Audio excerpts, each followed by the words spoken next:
Good evening, ladies and gentlemen. Welcome back. It is us, Dragon's Greed Gaming.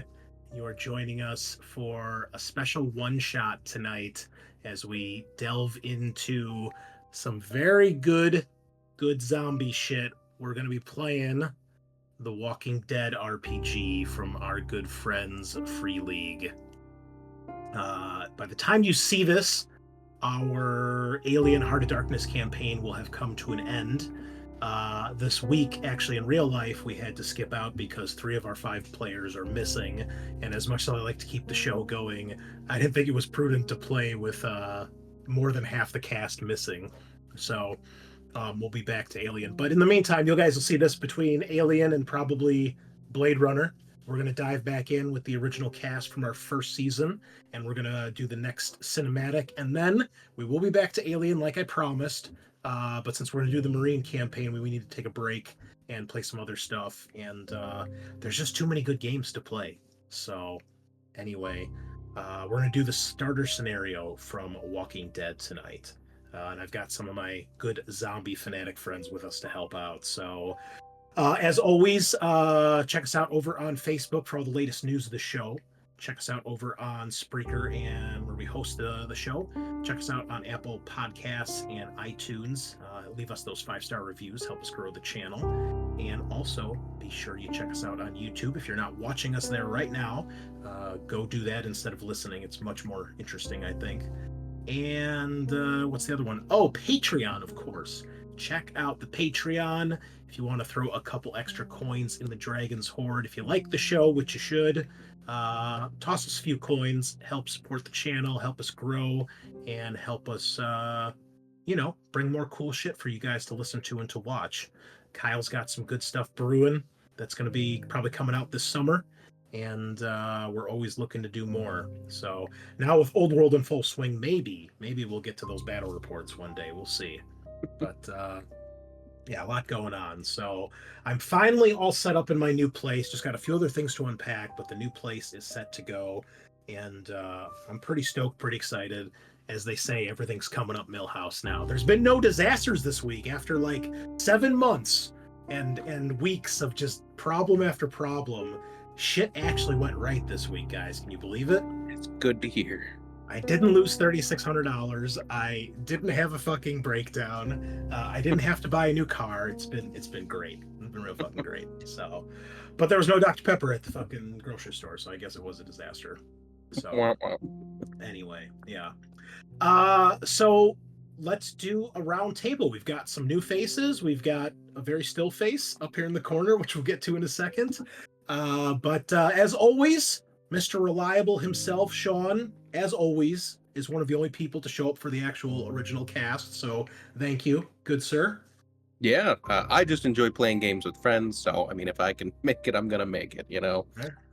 Yeah, I'm Sean. I'm playing Gabriel Stokes, the preacher guy. I don't know if he actually did any preaching really in the series, but he did. He wears... Yeah. Okay. But yeah, he's dressed in all black. He's bald. He's got like a mustache and sort of facial hair, and then that like white collar thing that goes on the front of their shirts. That's Gabriel. Yeah, I'm gonna do a little resizing of your camera here, Sean. I think we got a bit too much of a close up going on, and I think it's a little intense. Yeah, it's not your fault. It's my fault. I'm still getting this OBS thing figured out. No worries. Anyway, I should say to the listeners before we start, we're going to be using the characters that they provided from the show. So when they did the Kickstarter for this game, in addition to the starter set with obviously pre-gen NPCs and stuff like that, they added character sheets for 4 of the characters from the show. So we've got Father Gabriel, Michonne, Glenn, and Carol. And I thought that'd be cool because we only had 4 players tonight. So we're going to be doing the starter set scenario, which is called the Golden Ambulance. And we're going to be using the TV show characters instead. So kind of a little bit of an alternate timeline / alternate history, since this scenario, they say, takes place around season 3 or 4, right when the governor shows up. But obviously, if you're a fan of the show, you know Father Gabriel doesn't show up, I think, until season 5 or 6 when they're on the road. So yeah, we've met him early. He showed up early. So, and Coral and Rick are nowhere to be seen. So, but that's okay. Coral! Yeah. So tell us, Sean. I know you're a zombie fanatic, which is probably why we're friends. And eventually we will have the Year of the Dead on the channel. What's that? Someday. Just keep listening. One year we're gonna get to it. Someday. Yeah. But tell us, what do you know about The Walking Dead? Have you watched it? Do you like it? Do you hate it? Yeah, I've watched it. I stopped sometime around the Negan stuff going on just because life got busy and I didn't have time to, or, I also didn't have cable. None of my friends had cable, so it's like I couldn't do. But yeah, I watched the first couple seasons. I really liked the first like 3 or 4. Those seemed really good. And then after that, it kind of, in my opinion, wasn't as interesting. Liked Glenn. He was always like a stand-up guy. Hell yeah. Shane was pretty cool actually. But you sometimes just don't get to survive a zombie apocalypse. Big rip, Shane. But Big rip, yeah. I did read some of the comics too. A couple issues of the comic, they really did a good job with Shane, I think, as a TV character. I think he was better in the show than in the comic, I think. So yeah, and I just really like John Bernthal as an actor. So yeah. Even Kirkman was like, I just blew through the Shane arc in the comics, So I think even he thinks, or like, is kind of the same opinion that the show Shane was better. So all right, cool. Well, also from the regular cast, we have Kyle the Redbeard himself, the only other player not to bail on us. So thank you for not going to Texas or Europe or wherever else those fuckers went. No problem. Who are you playing tonight? I will be playing Glenn, actually, and I believe I stopped watching around the time Glenn got left off the show. Yeah. Sorry, spoiler. Yeah, there might be spoilers, people, but come on, if you don't know at this point, it's been long enough. Yeah. Yeah. Yeah. Interesting measure of time. I can measure my time as a funeral director to how old the Walking Dead TV universe is, because the first season came out when I started mortuary school. Damn. So interesting. I remember Matt was like, dude, there's this new show, and it was only 6 episodes, and I was like just taken by it. Like, holy shit, this is really fucking good. Little did we know the empire that The Walking Dead would become a decade and a half later. So some good, some bad, but that's okay. Okay, cool. Well, as you guys can see and hear, we have a new face on the show. He's never been here before. I'd like to welcome my good friend Joe. We may have mentioned him in the past. We've mentioned a lot of my friends over the years here on the channel, but all bad Joe, things, I'm sure. No, I'm pretty sure we didn't talk shit about you. It's people like Ben we talk shit about, and Will sometimes. Or people that aren't here, like Scar and Eric and that other guy whose name I can't remember. He doesn't even get a name. Froghead, that's it. That's the guy. Anyway, Joe was someone who I met back in the Gurney Mills era of my Games Workshop career, towards the beginning, and pretty much gamed ever since then. We did some D&D back in the day. Gag on that, D&D. But it was good times back then. And then Joe was my staff member when I was a manager at Games Workshop for the last year before they purged all of Chicago. So, and Joe is one of the top tier painters of our age. Oh, thank you. At least in my circle of friends. Absolutely, man. I still remember that Blood Dragon night, the Blood Night you painted. Oh, yeah, that competition that never happened. That was some bullshit. But yeah. So anyway, tell us, who are you playing tonight? Anything else you want to tell about the listeners? And you actually have an interesting relationship to The Walking Dead, I found out. I do, yeah. So I'm going to be playing Michonne. She's one of the few characters I'm aware of from The Walking Dead, because I've saw half of the first episode, and that's all I've seen. My wife really liked The Walking Dead until I think the Negan era, the same as whoever else said it. Yeah, most people, yeah. So it was always like on in the background, and I would just like, walk in the room. Oh, there's a thing. And so this is one of the few characters I know because I remember walking in and she had like a couple zombies on a chain or something. Yep. So Yep. I don't know if that's in my equipment list over here, but hopefully. I believe one of your talents is Oh, yeah. actually that.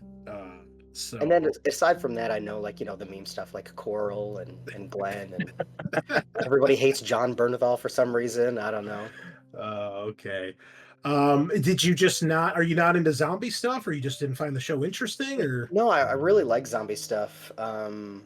It just like I didn't have cable for a really long time, and so by the time I was actually able to like watch the show, it was like season 5 or 6, and I Okay. was just like, I have to catch up, and it just never happened, never It's a materialized. tall order, like because I think there's 11 Right. seasons in the main Yeah, show. that's Now, just that's a lot a lot of of TV to watch, yeah, it really is. and if you've heard all the mainstream stuff, everybody's like, "Oh, after season 5 or after season 7, it all goes downhill," and everyone's got different tastes. So, Right. okay. Well, we're happy to have you here, Joe. Thank you for Thanks, answering yeah. the summons and filling in the last slot. That's cool. Yeah, sure, no big deal. Yeah. And then finally, last but not least, he was on the show once, like 3 years ago, in the very early era when we did the first starter set adventure of Alien, when we did Hope's Last Day, I think 2 or 3 different times. Travis has returned. I don't even remember who the fuck you played. I think you were the android.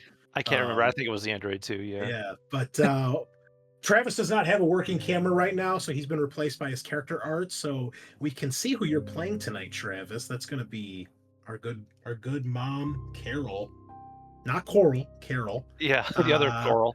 Yeah. So how's it going, man? Welcome back. Good to have you. It's been good. Been going good. Glad to do another one-off. Hell yeah, yeah. And you watched some Walking Dead, right? Yeah. So, like yourself, I'm really into the whole zombie scene. I have actually seen all, I believe, 11 or was it 12 seasons? I'm not exactly sure. Like 11 Of the and a half, Walking Dead. something. Yeah. Yeah. None of the spin-offs, but I've also read the early versions of the comics for The Walking Dead. Mhm. Done a few zombie board games, like the Resident Evil tabletop, zombie sized, Yeah.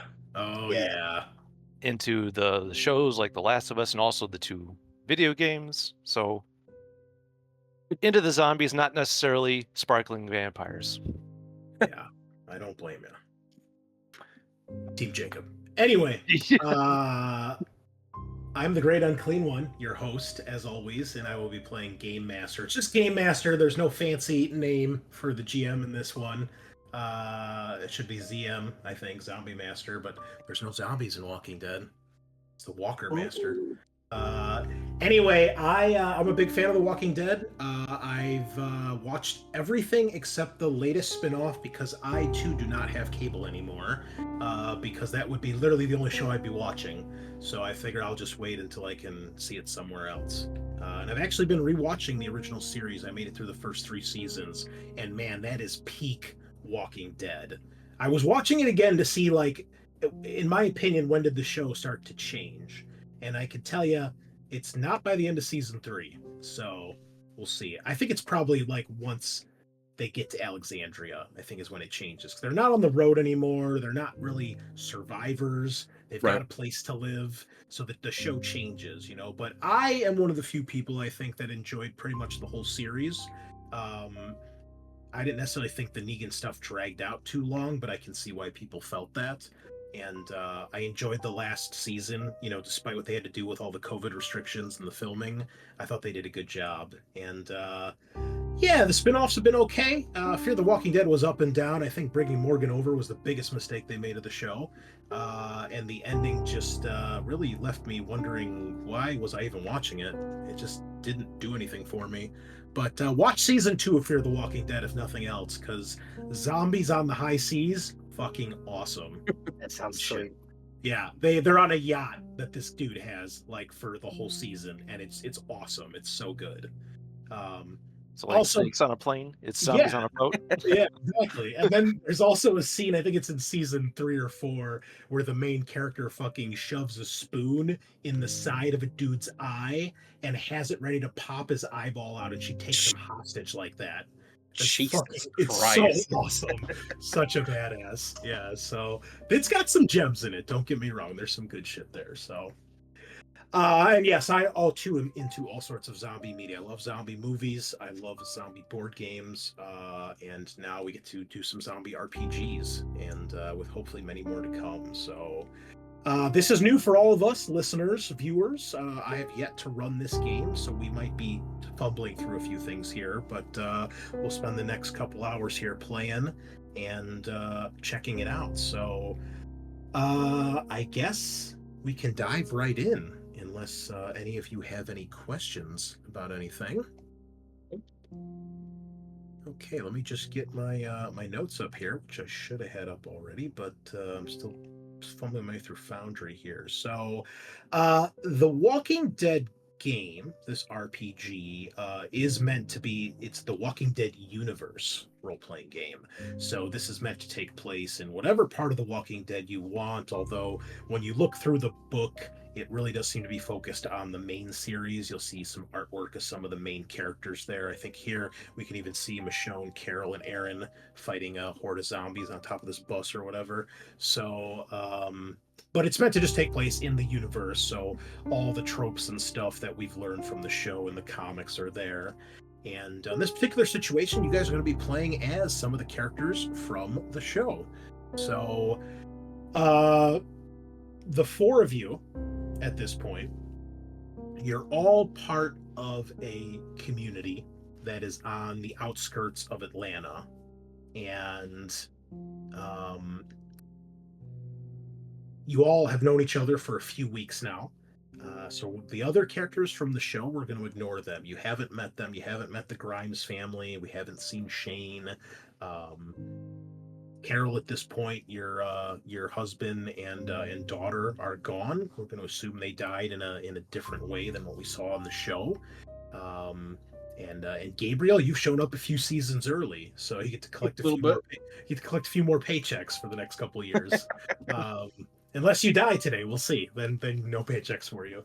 But so you are those same characters, although your odds and your way of getting here perhaps are a little bit different.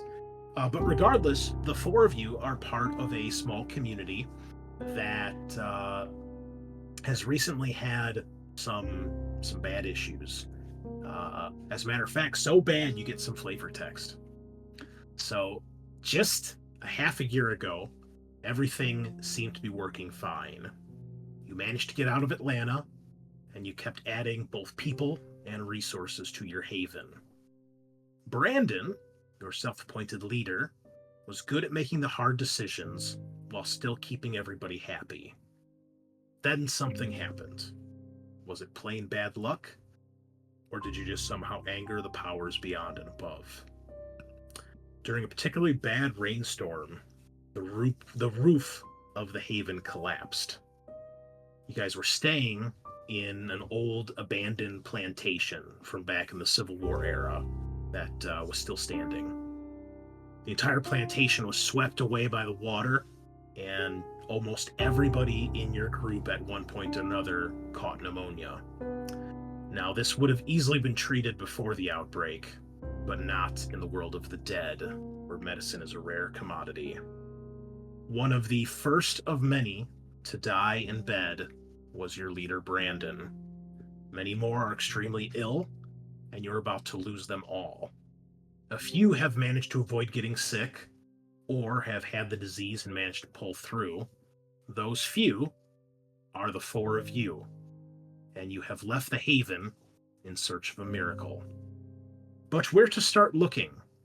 Closest drugstores were all plundered. You tried going to the nearest hospital, but were surrounded by the dead and had to run for your life. To complicate matters further, you've seen signs of another group of people moving around the area. Car tracks, shells from weapons, brained walkers.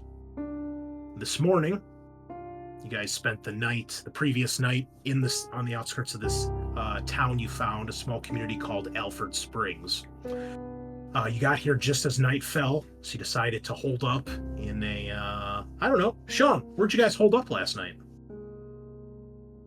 Probably some kind of like gas station.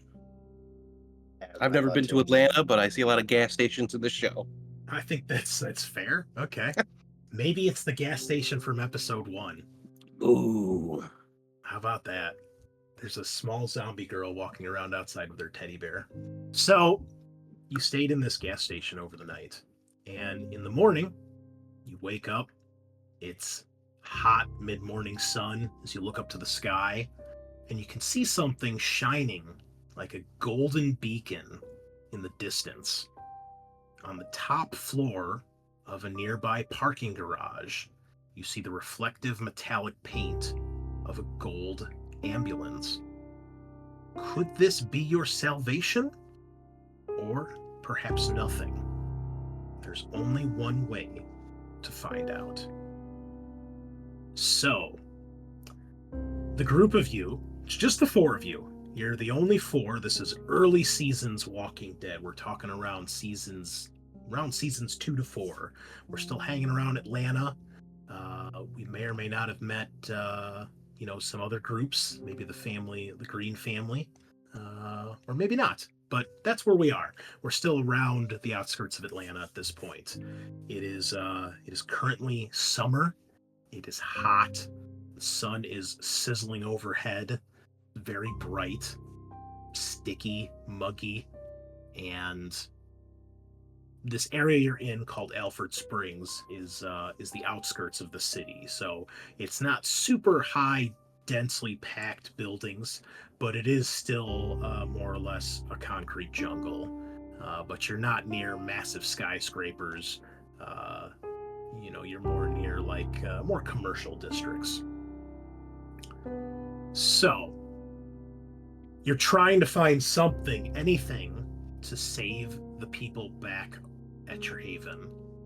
They need medicine and they need it badly, or most of them are going to die. So, what would you all like to do as you step out of the gas station? You look around, deathly quiet, just a little bit of wind whistling through the streets, rustling some leaves of nearby trees, perhaps scattering some debris down the street.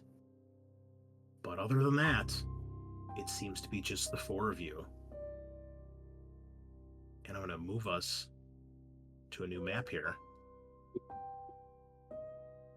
Golden And I'll put your tokens on the table here. We will say your gas station is this building right here. Yeah. So when we came in and spent the night at the gas station, did we have to avoid zombies on our way in, or was it pretty low density? It's been low density, but it has not been completely empty. I'm going to change your tokens here while we talk, so it's only your first name, because that's way too much. We'll do hovered. There we go. Yeah, that's a lot. It is, yeah. Fun fact, Michonne's last name is Hawthorne, if you didn't know that. Didn't know that. Which also, it's weird because they give you everybody else's last names on the character sheet, but not Michonne's for some reason, which I think is really weird. But anyway, so yes, you have seen and maybe even dealt with a few undead at this point, but you guys aren't the hardcore badasses that you would become in later seasons. So a single zombie, still a little trippy. It's still a little scary. And a horde of zombies. Yeah, I mean, you guys all know how it works. You guys know that if you're bit, it's a death sentence. And I would say at this point, you probably, with people that have died at your haven, you do know that people who die come back as a walker. You mentioned that I have the talent, and I read it over here about like the zombies that I keep with me. Yes. Where do I keep them? Are they in like a hammer space situation, and they just like pop out whenever I'm using the talent, or No, so the what is the name of that talent? Pet Keeper. Pet Keeper, yeah. Okay. So you have these two zombies. You have not told anybody in the group why you have these. And anybody who's asked, you've just ignored what they've said. But you have two zombies that the rest of the group probably thinks are important to you in some way or mean something to you. But you have these two zombies whose arms and jaws you've removed with your swords. And they seem to now be either uninterested or obviously unable to feed. And you keep them on chains when you walk around, and they kind of act as a deterrent to help you sneak past other zombies. Yeah. It's easy to do when you're by yourself. When you're with a group, it's a little bit harder because other people are not used to just hanging out with zombies like you are at this point. I was going to ask that too. Like, you've been together for a few weeks, you said? Like, is everyone cool with the zombies? We'll assume you're the newest member of the group. Okay. But you've proven that you're a tough badass, and you're one of the only people that didn't get the pneumonia, probably because you joined after everybody really started getting it. Okay. So, normally when you're not on the move, you just chain them up somewhere nearby, Sure. And they kind of act as a deterrent most of the time. Do they make a lot of noise, or because they don't have a jaw anymore, they're kind of... No, I mean, they can still kind of grumble, but... they seem to be a little bit more docile than most undead are. Nice. Sure. Cool. So we see this golden ambulance in parking garage across the street. Do we hear any Yes, sound coming from the parking garage? You do. The parking garage is three stories. That's the first story, which is the ground floor, and then there's a second floor. Yeah, there's an argument of it in the Discord, actually. I thought it was kind of funny. Sean and I have a special triggering event of floors, and Travis, I think, from Ernie's campaign. So, Yeah. A surprise attic, yeah. Yeah. So there are three floors: the ground floor, the second floor, and the third floor, the top floor. You can see the ambulance is on the southern part of the top floor. Kind of up against the edge. The floors themselves, you can see they're not completely walled from top to bottom. There's like a small wall that's maybe about 3 feet tall, about waist height. So you could climb over if you wanted to get into it, but obviously a car would have to go through the main entrance. Yeah. You can see there's pillars throughout, and there's a ramp that runs down the center here from east to west on each floor. Well, on the second and third floor, I should say. How do I move the map? Sorry for interrupting. Hold down right mouse button, and you can drag the map. You can zoom in and out, and if you hold left mouse button, you'll do a ping. Yeah, I saw you ping, and then I was like, how do I do that? All right, cool, thank you, sorry. Yep, no problem. Yes, so Sean, you do in fact hear what sounds like the distant sound of music coming from the parking garage. It's faint from where you are, but you can hear it kind of floating across the street. Okay. Well, I think we have to go up there and get to that ambulance, but there's music coming from the parking garage. I'll go check it out alone. I don't think that's safe. No, I don't think that'd be very wise. We should probably go together. Trust me, I'm much sneakier when I'm not with you guys. Oh. Okay.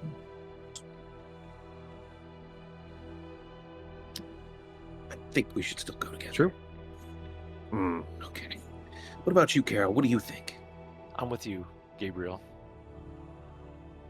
God be with you.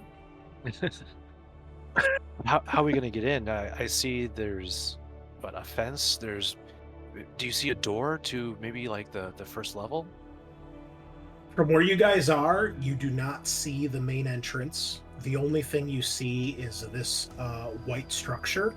You can tell that is probably a staircase or maybe there's an elevator inside, but there is a door on the southern wall here that leads into that. As for the actual entrance where cars drive in, you can't see it from on this side. Gotcha. Why don't we guess scout not out a the game. front entrance, right? Michonne does have her zombies, though, right? I Yes. do, yeah. And I'm guessing that we've been with her enough that she might be a good scouting person to maybe see if something is safe before we. I would say so. This is what I will say as far as what you guys know about each other. Glenn and Carol, you two have known each other the longest. You guys met early on, and were here. Like this group was your original group. So rather than the Atlanta group from the show, the group that you're trying to rescue is your first group that you've been with since the outbreak started. Gabriel okay. showed up shortly after, so he's not one of the OGs, but he is still, you know, you've known him a little bit longer. And Michonne, she's only been around maybe for like a week or so. And you guys don't know a whole lot about her. She doesn't talk much, she tends to keep to herself, but you guys have seen she can handle herself in a fight. And but you still probably don't fully trust her. You guys do know that Glenn typically does do a lot of runs into more dangerous parts of the city or the outskirts, usually by himself. He seems to be pretty good at it. Carol, you would know that he was a pizza delivery guy, so he knows his way around the city. And Glenn, you do know that Carol did have an abusive husband and a daughter, but both of them have died. Her husband died when your previous group got overrun. You had to abandon where you guys were holding out. And unfortunately, her daughter went missing and was later found as a walker. Gabriel, whether or not you've told the group about what happened to your previous congregation is up to you. Nope. So whatever story you have wanted to tell the group as to how you came to be, but we'll assume they met you at some point. Glenn probably met you in the city on one of his runs, and it's a priest. You didn't prove to be too dangerous, and he brought you back. Yeah. Right.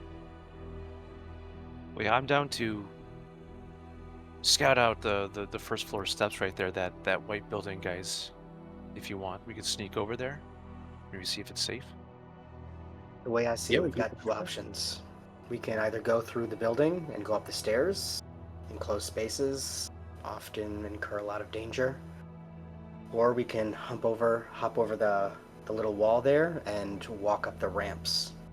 I don't know how many cars are in there, so I don't know if there's going to be any walkers hiding behind those cars.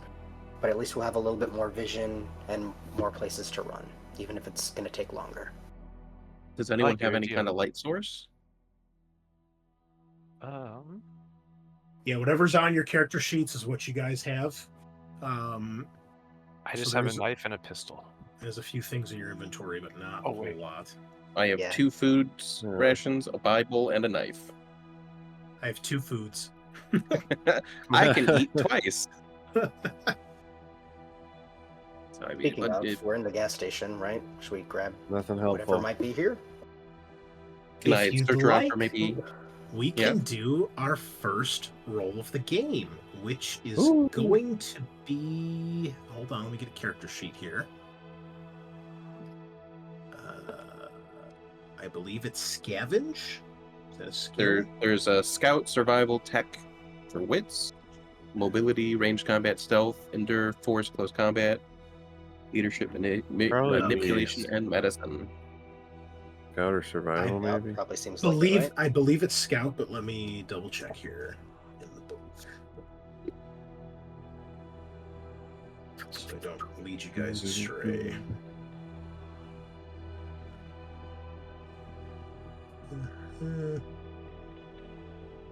That's not it. It's probably scout or survival. Yeah.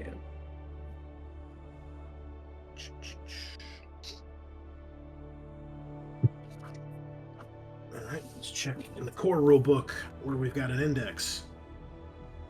Can actually, let's see, because there is a whole scavenging table, so it is a big part of the game. But, Makes sense. This is a zombie game.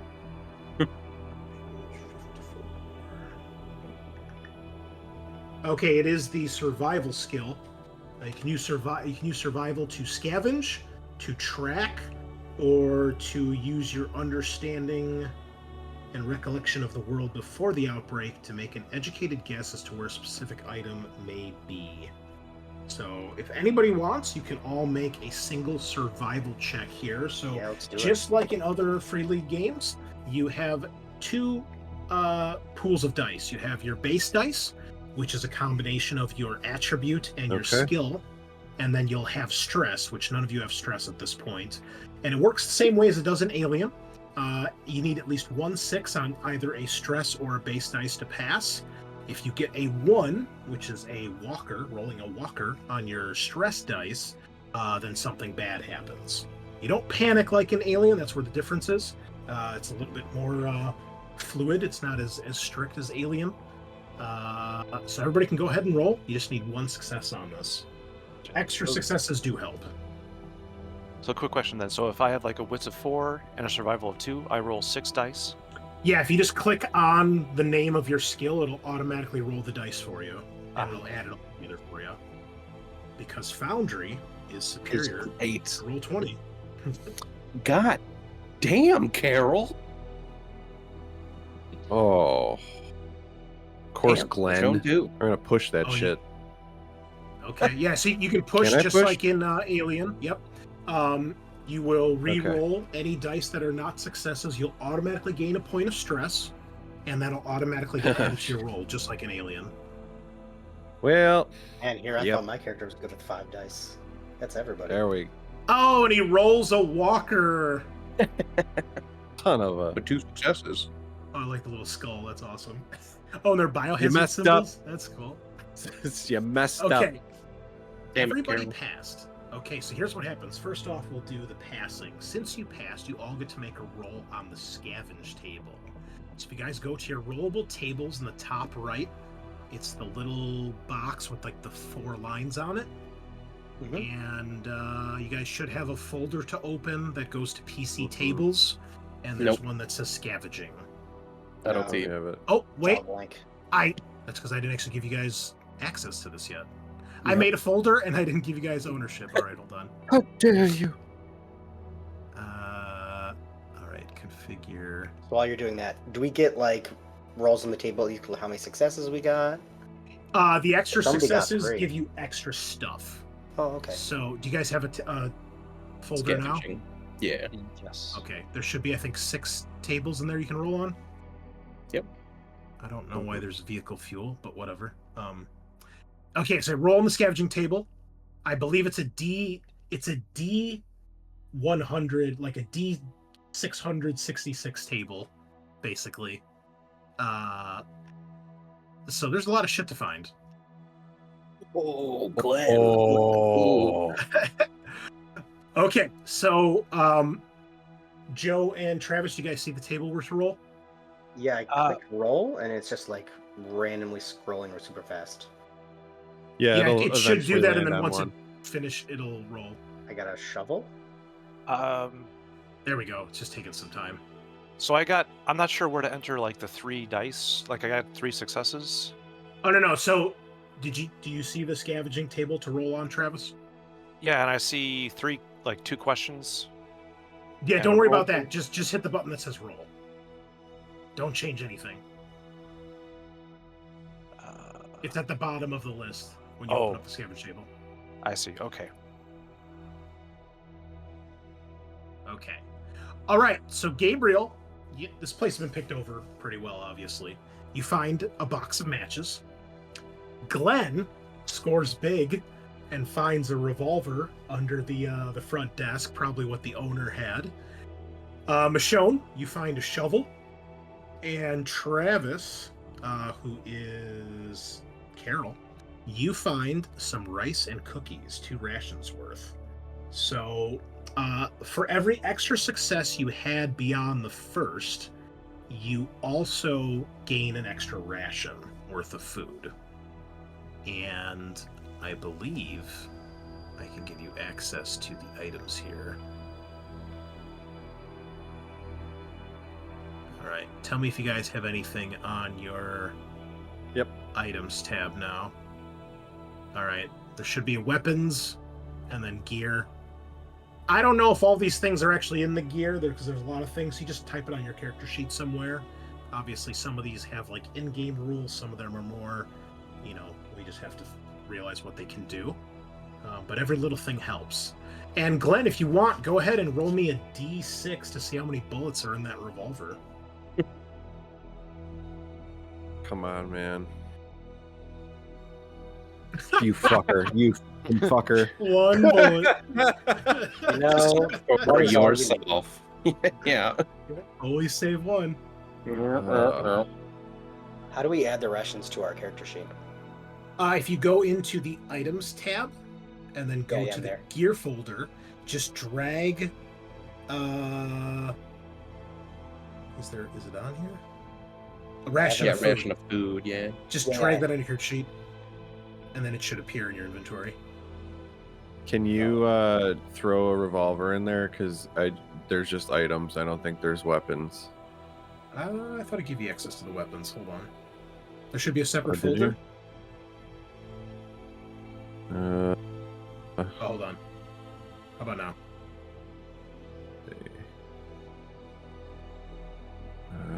Gear.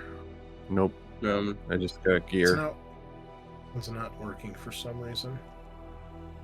Yeah, I wasn't able to do mine, but it might just be dumb. Sometimes Foundry doesn't like to give ownership to... Let me do this way. Okay, how about now?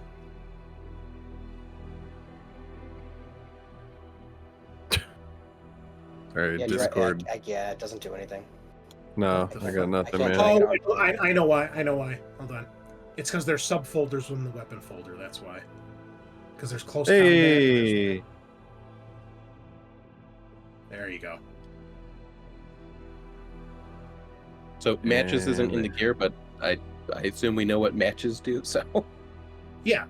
So when you're in the inventory, you can click on the little plus button next to where it says gear, and it'll bring up like a generic item, and then you can edit it just like you can edit stuff in all the other Foundry games. Nice.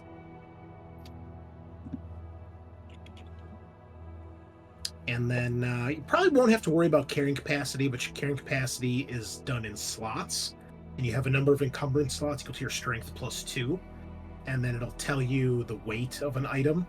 So Glenn, for example, your pistol is one weight, the revolver is 1 weight.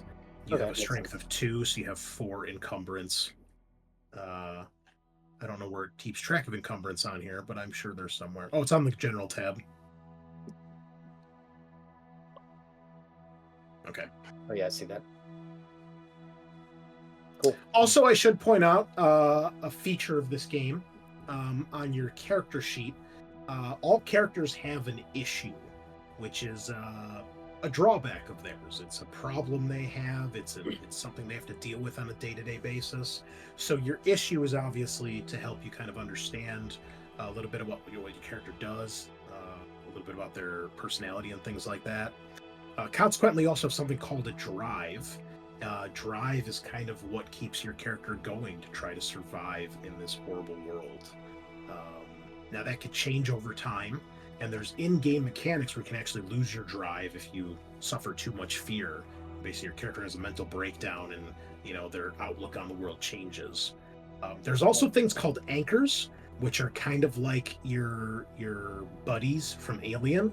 But your anchors are also people you can interact with to regain stress when you're back at the Haven. We're not going to worry about that in this because you can't really do that in this one shot.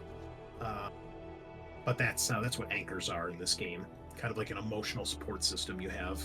But if they're angry at you for whatever reason in the story, then you can't use them to relieve stress because they're pissed off at you. So if, I love it. For example, makes sense. if your wife is your anchor, but you guys are like having a domestic dispute, right? You can't go like hang out with her and relieve your stress because you guys are like at odds. So you actually try to keep your anchors happy and alive, even if it puts you at odds with other people in the group. So, but we won't worry about that right now. But that's another feature of the game. So, but your issues and your drives, those will probably come into place while we play. So, Nice. Okay, so you guys scavenge around the gas station a bit. You find a couple things. Nothing super helpful, but at least you get a couple bits and pieces here. But yeah, this place has been picked clean. Oh, Okay. and someone rolled a walker, if I recall. Okay. Someone did. So when you roll a walker, that's rolling a 1 on one of your stress dice. You mess up is the term in the game. And that can have a variety of effects. By the rules, the most common thing is the threat level of the scenario goes up by 1, or the where's the threat? Oh, there it is. There should have a little threat meter here. You even get a little dial like in Zombicide. Oh, jeez. So the threat meter is between 0 and 6, and the threat meter basically is an indication of how active the undead are in the area and how close they are to you, or if they've noticed you. If it's 0, then currently the area is safe and there doesn't seem to be any issues. 1 or 2, there's a couple walkers milling about, but they haven't noticed you yet. When you get to a 3, they've started to notice you and they start coming at you. When you're at 5, they're right on top of you. When you're at 6, you are in like hand to hand with zombies, and it might be 1 or it could be dozens or a swarm or a horde. It just depends how many zombies are in the area. But so that's one thing. When you mess up, the threat level could go up. If there is a swarm nearby, it could get larger, as perhaps you've attracted more undead to the area. There's also a table that you can roll on for when you mess up in combat, or there's just kind of a generic list. We can also use this as a way to increase, or tell more parts of the story. Do a little bit of that collaborative role play that a lot of these games do. I'm gonna say for now, because we had the threat level was 0, we're gonna say the threat level is now 1. So you guys have made a little bit of noise. Perhaps it's also the music coming from the parking garage, but you do see a walker or 2 on the street. They don't notice you, and there's not a lot of them, but it's clear that at least overnight, what were clear streets, there's a few walkers shambling about. Sorry. No worries. I got some more rations for us. But Glenn, I did like your idea of possibly maybe like stealthing up to the wall, looking over the wall to see if maybe there's anything there. Let's do it. It's not too far. We can kind of watch his back from here. Yeah. Excellent. Okay, so Glenn, are you gonna go by yourself, or everybody else gonna stay in the I could go with Glenn. All right. Well, if you want to do stealth, there's a stealth skill you can roll. Make it nice and easy. Well, so just I mean, Yes, can go I on. say this? Can I say this, Chris? Like my stats? Yeah, I don't. That's fine. Yeah. Okay, yeah. Well, so I have a talent. If I go alone, I get a +2 to my stealth rolls. So Yeah, Nice. I figured it was something like that. I mean, it's only across Yeah, like so 4 lanes but of road, Yeah. so it's not that far. Yeah. Like we can run over and help him out. Okay, sounds good. I know when I'm not wanted. That's good. you know what? Actually, I Family. think Glenn would. What is Carol holding weapon wise? Well, she's holding a lot. She's holding a knife and a pistol. She's decked out, one in both hands. Oh, okay. Dual wield. Oh She's shit! This thing weapon. All right. We're starting to see Apocalypse Carol. survivalist Carol coming to the front here. Yeah, shit. Okay, never mind. I was gonna My husband's hand pistol off and the my child's revolver. knife. It's dark. Jeez. Amazing. Well, yeah. So I guess it'll just be Glenn then, heading Yeah. out. Okay. We'll watch him. Give me a stealth test, please. I believe in you. As he does this, should we be outside? That way we don't have to run far, or Like hide behind this car, maybe? It's up to you. You guys can be outside, like hiding behind the gas pumps. yeah, that was You kind of know. my thought. I'm kind of imagining what we see here is that top part that overhangs the gas pumps, and the actual gas station's probably here off the map. Oh damn! Holy moly! He's real good at that. 3 successes. Okay, so Glenn, you creep across the street. For some reason, I can't move your tokens, even though I'm the GM. That's some bullshit. So, can you move your own tokens? I can move mine. Yep. Okay. I'm out of here. All right. Well, it's like herding cats. I can't even control them now. Taking away my god powers. All right. So you creep across the street. You're ducking between a few of these wrecked cars. And where exactly are you trying to get to? Yeah. Well, I think you know how parking garages have their half walls. Yeah, that's how this one is. Yeah. So I think he would kind of peek over it, take stock of the area, and if it's safe to vault in. And as he was doing that, he would make sure he had a path towards here where he could then hop up the same like half wall, like the little opening between the so he would just try and make as fast a climb as he can, and then would turn around and vault over onto the 3rd floor. Okay. And just try and go as fast as he could. Give me a scout roll. So scout is used primarily for 2 things. When you're moving around on like the world map, you can scout to get an idea for like each space on the map, because this game it gives you kind of like a world map like Forbidden Lands does, where you can kind of explore and like find like what's in square 1, what's in square 2, that sort of thing. However, you can also use scout to basically like an observation test sort of thing. We can get an overview of your immediate surroundings or spot threats or hidden things. It may let you see there's a sniper on a rooftop, spot hidden equipment in a building, or notice someone trying to sneak past you, or discover the best way into a fortress.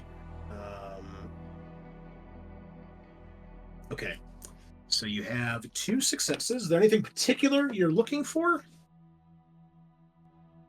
I think Glenn's focused on making sure he has a kind of like a direct, or at least he observes to see a direct path. Okay. So he's just making sure that there's enough light that he can see where he's going, and a short enough distance to where he can get to this 2nd floor ramp, so he's not out of sunlight. Okay. So one thing you notice immediately is it is, even despite there being like open walls, there are a lot of places in here where it is dark. There's a lot of places someone or something could potentially be hiding. There are a good amount of cars all over the place. Some of them still in parking spaces. Some of them obviously crashed as people tried to take off.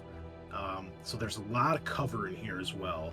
And there are pillars throughout the whole thing. Probably about, I don't know, maybe about 8 on each side, kind of like that.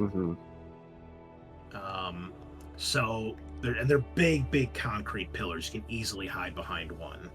I mean, you more or less can see a straight shot to the bottom of the ramp, where you can like hop over the wall on the ground floor and then hop up to the ramp to make your way up to the 2nd floor. You also notice from where you're standing, this is the main entrance over here on the left. You can see it's got one of those crossbars that come down, and it is currently down, and you can see that there is a crashed car in front that's basically blocking most of the entrance. So you actually couldn't bring a car in here unless you tried to move that out of the way somehow. You see there's a little security checkpoint in there as well that sits between the entrance and exit lanes. Looks like probably a security guard booth of some sort. And as you've gotten closer, you can tell there is music coming from the upper floors of the parking garage.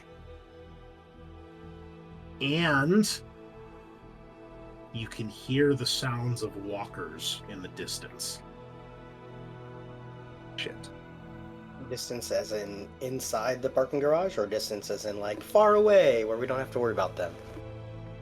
For Glenn, it sounds like it's coming from higher up in the parking garage somewhere. Cool. Of course. And it sounds like 70s glam rock. Like, Amazing. Okay.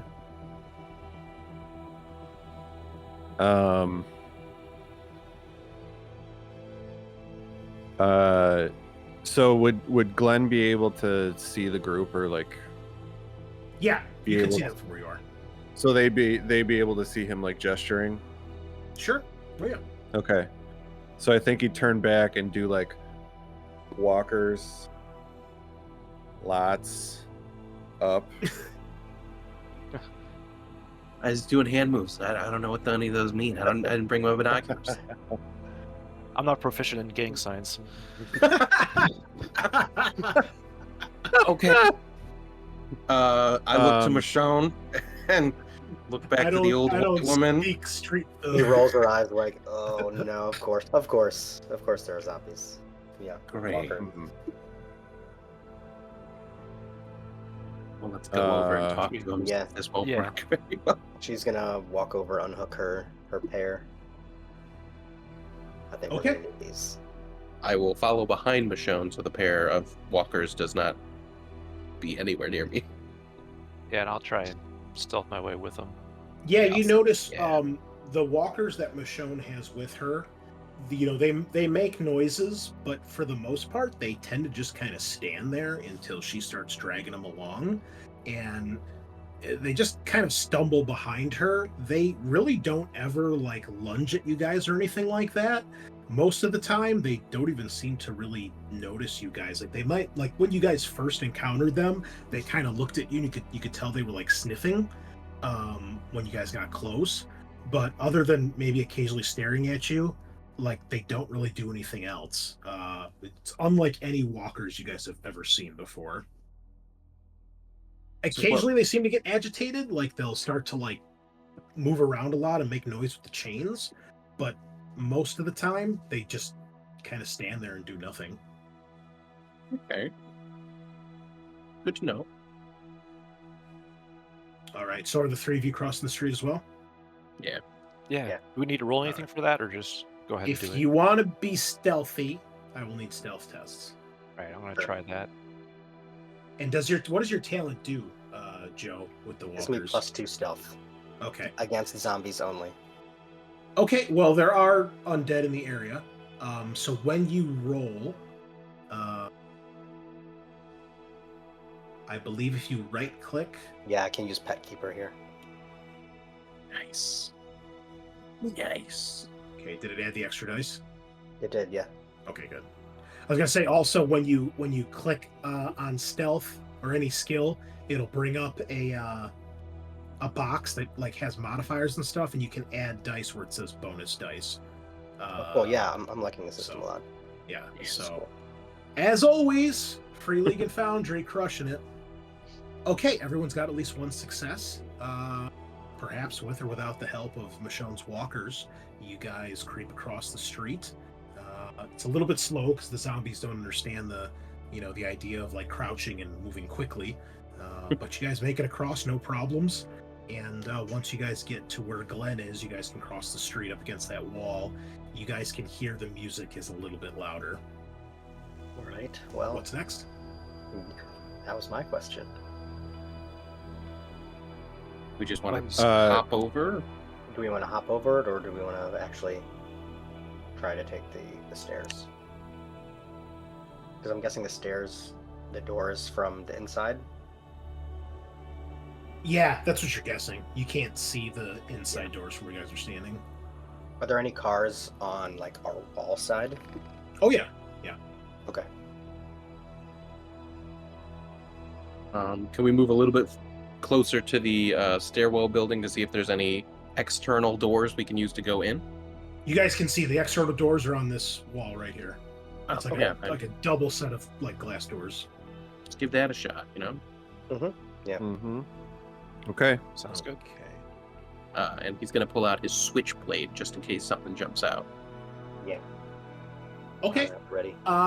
Whoever's through the door first, please give me a scout roll.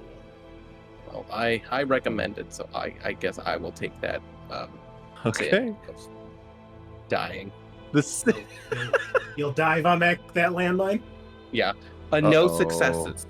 Okay. We're going to push. We're going to push. Okay. One success. Okay. Okay. So, Gabriel, as you open the door,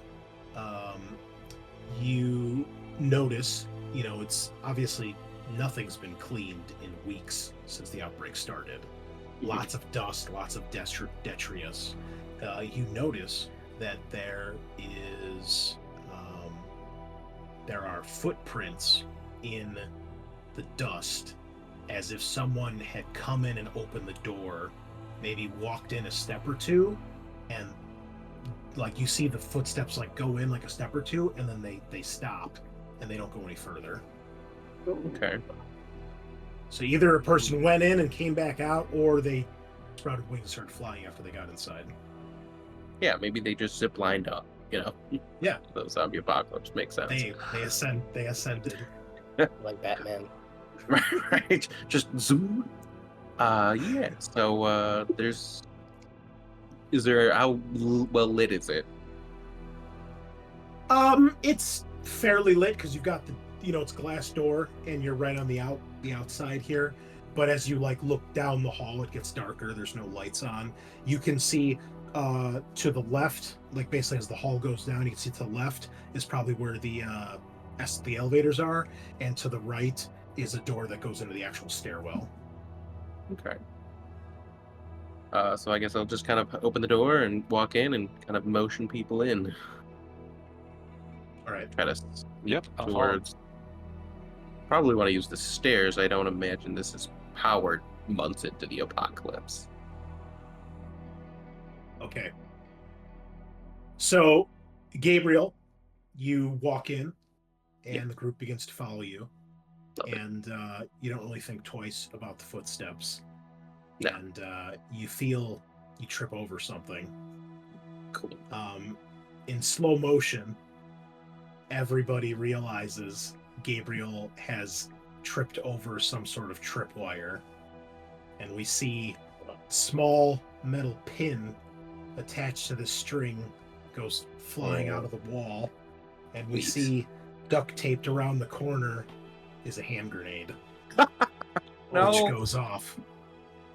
So Holy shit. you have sprung what is called a trap. There are various traps in the game. You sprung my trap. Is that what they're called? Yep. Jeez. So you all get to make a mobility roll to avoid this. If you fail, you suffer the effects of whatever the trap is. In this case, it is basically a tripwire explosive type trap. So everybody, give me a mobility. All right. Off to a great start, boys. Ooh, one success. Uh-oh. Uh-oh. Michonne, okay, so Michonne, you failed. If you wish, you can do what's called a push. A push lets you reroll all your failures, but you automatically gain a point of stress, which also gets added to the next roll. Gotcha. I think not blowing up is probably a good idea, so I'm going to push. Yeah, I think so, yeah. Oh, no! Oh, I no! failed, and... And you got a walker. Oh, Okay. yeah. You messed up. You messed up. There's 2 grenades. This one's mostly on Jabril, but yeah. The first one was a flash grenade. Now it's actually an explosive grenade. No, it is an actual explosive grenade which goes off. All right. So the way this works, it acts very similar to grenades in Aliens. This has a blast rating of 8, which means I roll 8 dice, and if for every success you take a point of damage. So you might not take any damage here, Joe. You might be lucky. But you could get one-shotted too, so we'll see. Yeah, there's only 3 HP. Not a single one. All right, so Gabriel trips over the tripwire. The grenade goes off, but all of you react fast enough that you're able to throw yourselves out of the way or into cover. This explosion goes off. The glass just gets blown out from the door. There's bits of drywall and ceiling, and there's smoke and dust everywhere, and it is echoing through the city street. Couple things happen here. Hold on, I just lost my notes. Where we go? But you're still alive. That's good.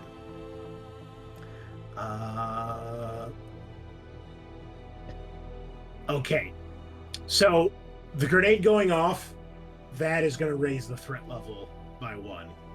No ifs, ands, or buts about that. It's also going to increase the amount of walkers in the area, the swarm size, which you guys don't know the size of it yet because you've only seen a few, but I'm keeping track here in the distance. So whether it's zombies in the area or nearby zombies that are basically coming from quote-unquote off-map to join to see what the hell's going on, it echoes throughout this entire place. Michonne, you messing up, I feel like that needs to have some sort of consequence here. Sure. Let's see. Let's see what our suggestion list says.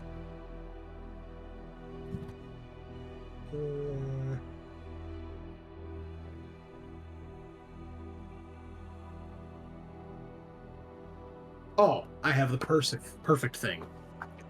The reason you didn't take the damage is you threw one of your zombies in the and one of the walkers just gets annihilated, and all that's left is a chain with a bit of gib hanging at the end.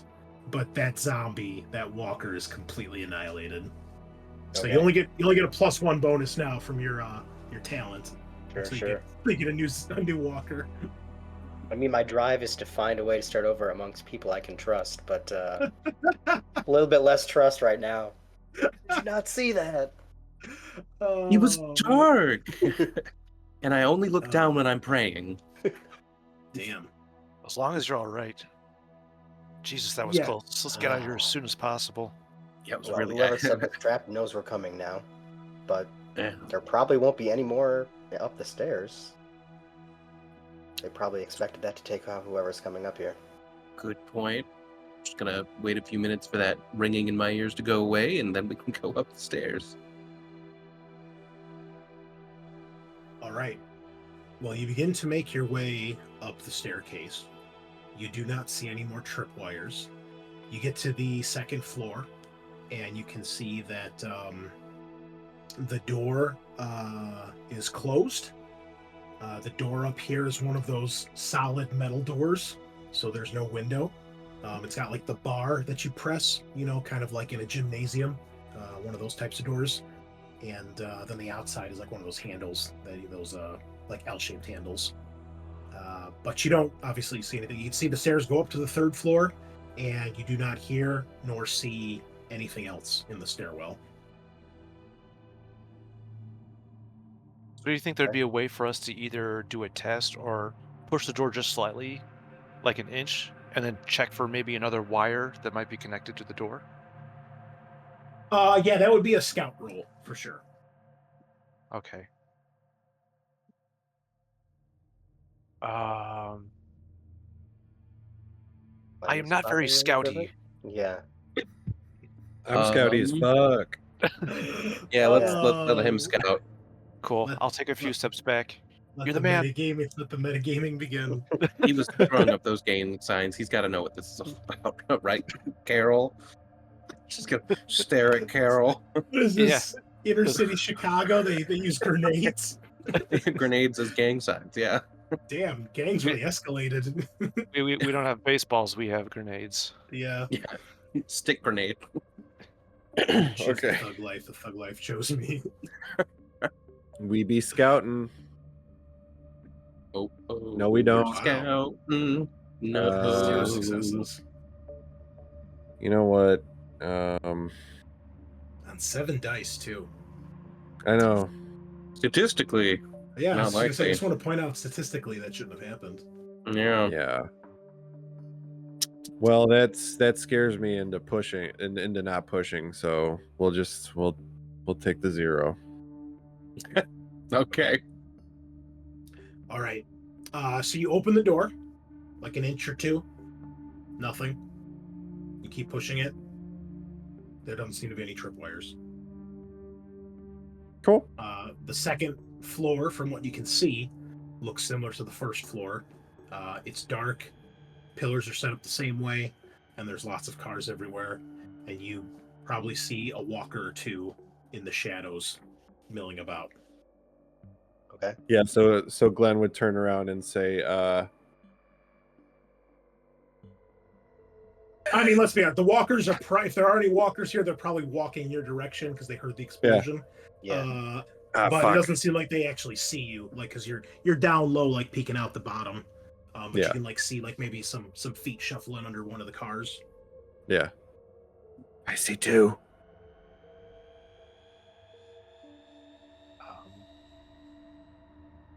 Is there any way to go up higher, or do we have to get off here? You can go to the 3rd floor from here. Yeah, let's go all the way to the 3rd floor. Okay. All right, Glenn will back his big head out of the doorway. But it's good info, too, if we're running down. All right. You make your way up to the 3rd floor. Same thing. The staircase ends here, and there's just the big metal door with the, the long pushing handle to open it. Mm-hmm. Yeah, I guess Glenn will try this one as well. Yeah. All right. If you want to check for traps, you will need to make a scout roll. Okay. Here we go. Statistically. Okay. All There we go. right. All right. Nice. So, Glenn, you push the door open again. You do not see or detect any traps. The door opens, I believe it's on this side, the north side. Mm-hmm. So you open it, and you see there are no walkers in your general vicinity, but you do see, when you look around to the right, past this white car, you can see the ambulance up here. When you open the door, all of you can hear the music is much louder up here. Glenn, you can tell it's coming from over by the ambulance somewhere. You're not sure where, but it's over there. And you can see around the ambulance, there is a swarm of probably at least 12 to 24 walkers. And it looks like they're trying to get into the ambulance. We could use a grenade right now.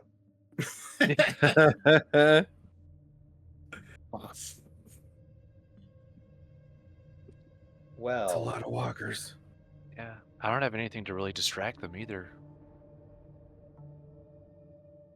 Unless they really like rice and cookies. Well, we could try to draw them over that way, and then just maybe hop back over, or lead them downstairs and then zip up through the staircase. How many successes did you have, Glenn? 2. Okay. You notice one other thing when you open the door. It's brief, but you catch a glint of light from over on the other side, somewhere between these two cars. Just for a second, like almost like a mirror, like sunlight shining off a mirror. Oh. Yeah, I would point that out. Did anybody see that over by that blue car? No, No, only You're the only one looking. Oh, okay. Keep in mind, you're low too, so like okay. you can like you maybe just look up and you see it for like a second, and you put your head back down as you don't want to get spotted by all those walkers. But you definitely saw something over there, flash or shine. Okay.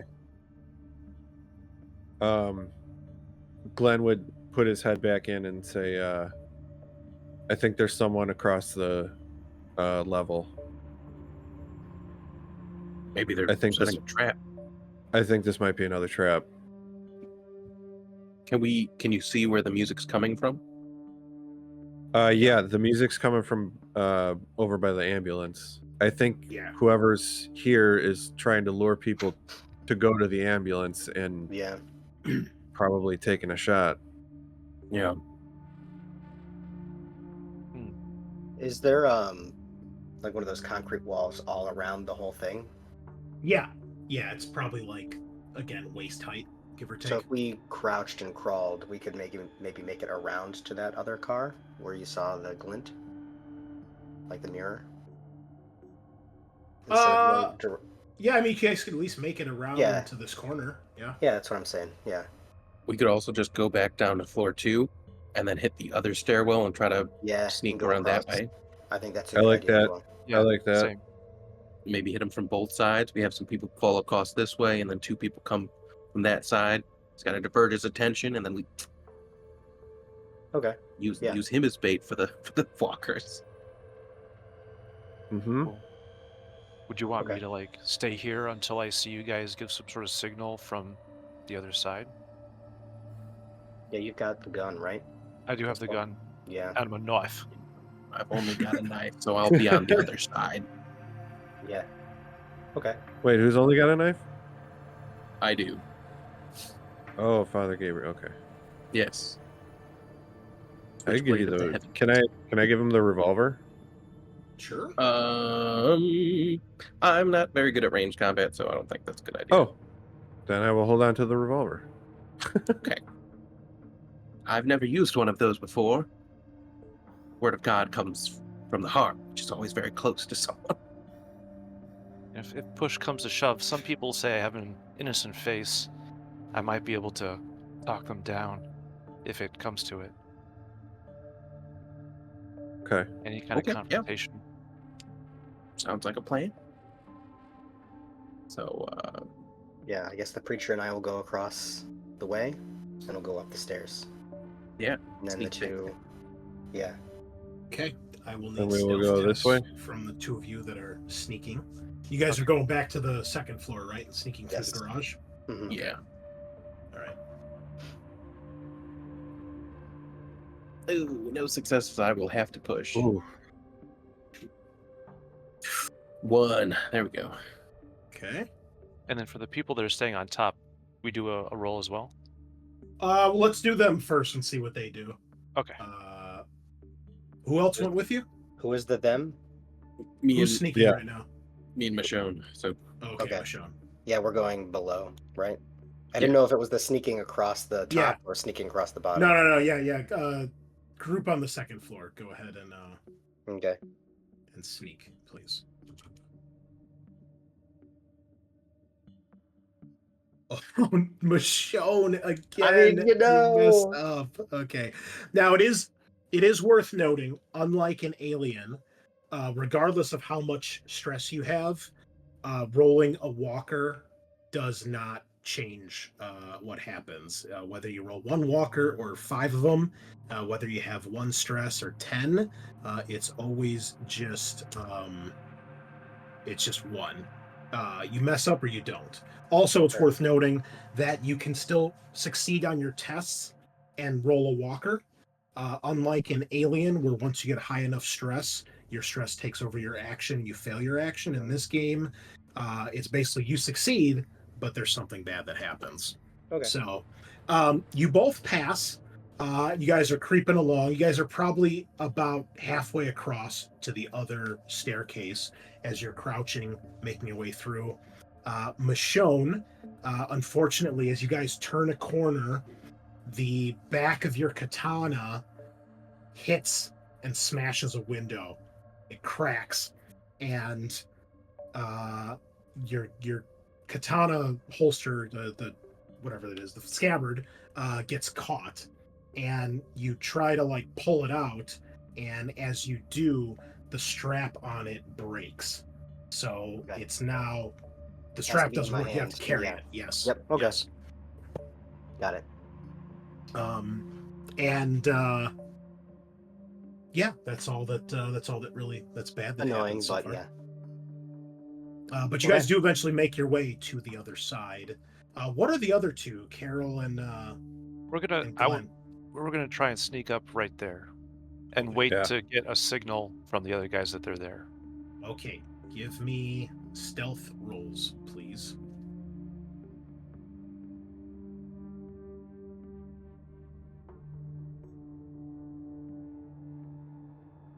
Oh my God, Glenn! Come on, dice. dude. 8 dice and Well- nothing. This needs to happen, so. Here we go. Okay. And of course I one messed up. success. You messed up. Yeah, you got 2 stress now. Okay. So, Carol, you sneak out, you stay low, you get to the corner here. You're kind of waiting for Glenn as he's coming behind you. Glenn, as you make your way out, you instinctively look in the direction of that blue car, which you can see is a van, and you see the flash again, and a shot of a rifle goes off. And, well, let's see if you're hit. You totally Oh called it. no. All right. Can I roll the actual weapon? Or do I? The wall give him a bonus or anything? Unfortunately, no.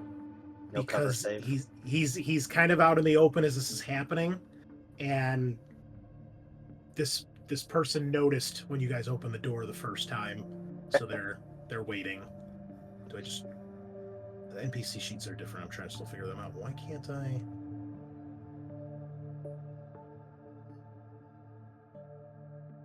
Let me just check something here. I'm just gonna do a test roll on one of your character sheets and see how this works. Nope. Nope. Oh, that's okay. Does that work how it works here? Okay, so if you want to make an attack with a weapon, you have to left click on the icon of the item, and then your roll box comes up. Uh-huh. So a loud single shot goes off, Glenn.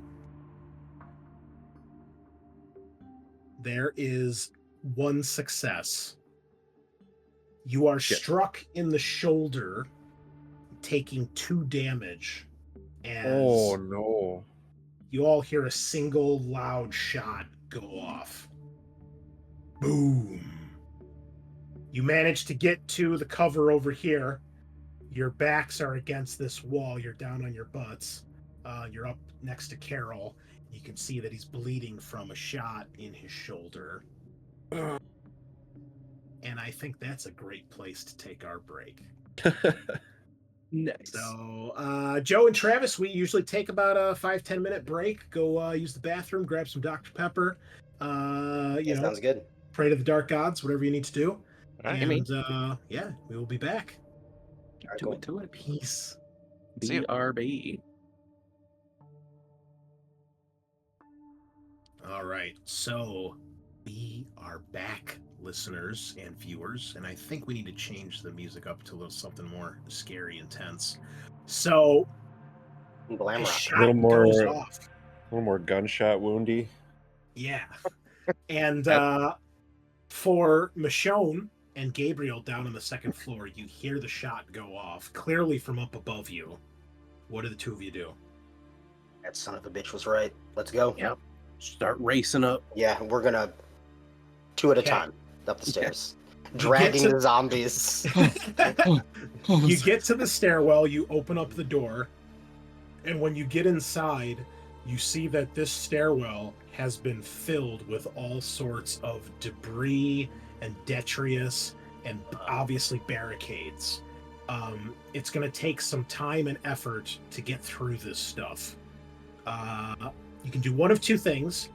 You can either attempt a force roll to start moving this shit out of the way, or you can attempt a mobility roll to try to start climbing and find a way over it. Either way, it's going to slow you down. And if you try to climb, you're probably not going to be able to bring the zombie with you. I'm decent at force. Actually, I'm the same at force and mobility.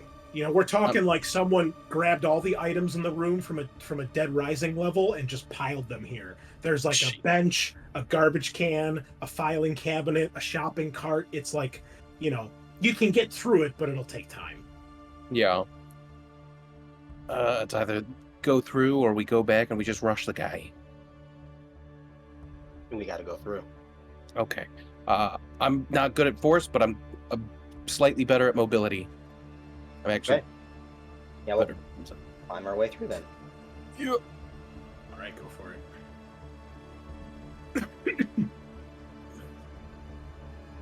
Oh Two my successes. God, Michonne. I'm the worst at this game. Bro. You know? What the fuck? We should bring you on to Alien, actually. It's a lot. man. It's very similar, but a lot more fun. Wow. Like literally, 3 or 4 times in a row. I think it's, That's- perpetually And you only the have more I one win. stress. I don't even have to give a stress out. This is going downhill fast. Okay, so the two of you begin trying to climb your way up. All right, and Gabriel, you're quite spry for a older guy who doesn't get out much. You begin clambering your way over some of the detritus. You eventually get up to the landing, and then you're able to go up the next flight of the stairs that leads up to the where the door is. Right. Michonne, you start climbing. You have to leave your walker behind, but with the door closed, he can't really go anywhere. He's just kind of wandering around on the landing here. We'll pick him up. Yeah.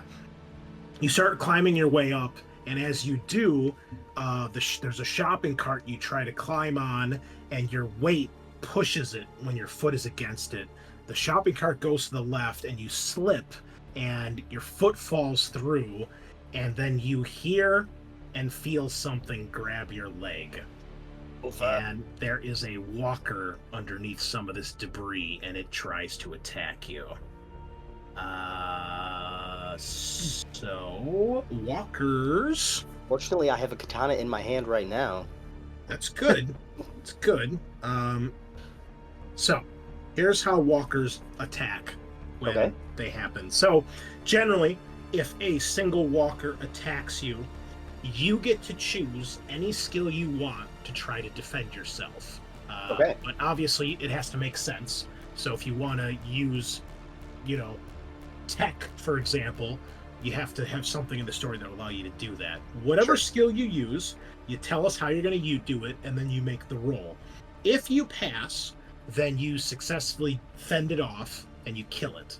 But if you fail, then we roll on the walker attack table, of which is a D66 table. And as you can imagine, with a free league game with a D66 table, it can get pretty bad. So, what would you like to do? You can feel it grab your leg. Yeah. You hear it. You know it's a walker. You can maybe see it like through the bottom of the shopping cart. There's stuff in the way, but you can see it. What do you do? All right. Well, this lady's a badass. She's grabbing the sword. It's grabbing my leg. I'm just gonna chop like the hand off of the walker. Okay. With the katana. Dig it. All right. Make close combat, I think, would be appropriate here. Again, click on the icon of the weapon, because all your items in this game, usually if it says bonus, that's how many bonus dice it gives you. Yeah, it gives me 2. So if you click on the actual picture of the katana, it should bring up the dice rolling box, nice. and then it should have it all in there. Love it. I mean, my not the God. bad. 10 dice and not a single success. Would you like to push? Yeah, I'm gonna push. Okay. There we go. Okay. And Bro. no walkers. Okay, just barely. So you slice at it the first time, the blade bangs against the shopping cart, you take it back and swing a second time, perfect clean cut, the hand comes off, and the shopping cart and this filing cabinet kind of get loose and pin it back down, and you can see it's like stump of a hand, but you're safe. You're unharmed.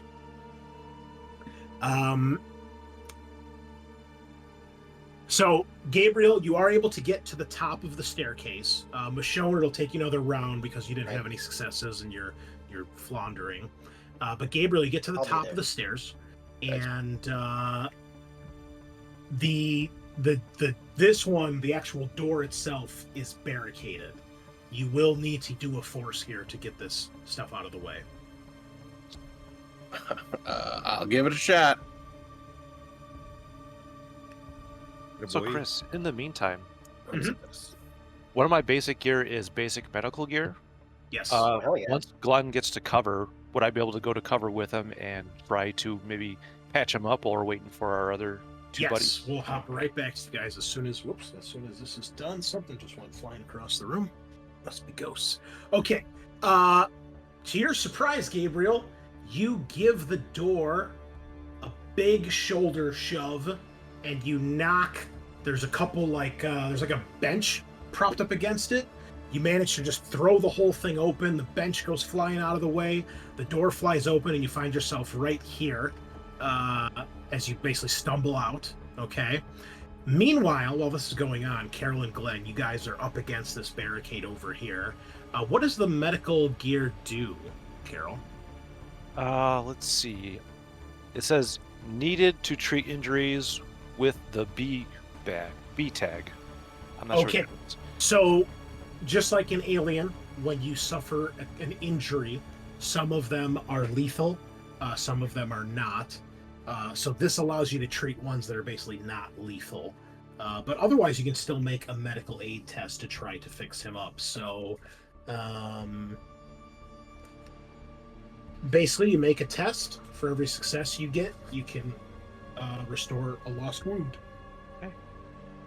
Do I click the? Doesn't look like I can click the icon for this though.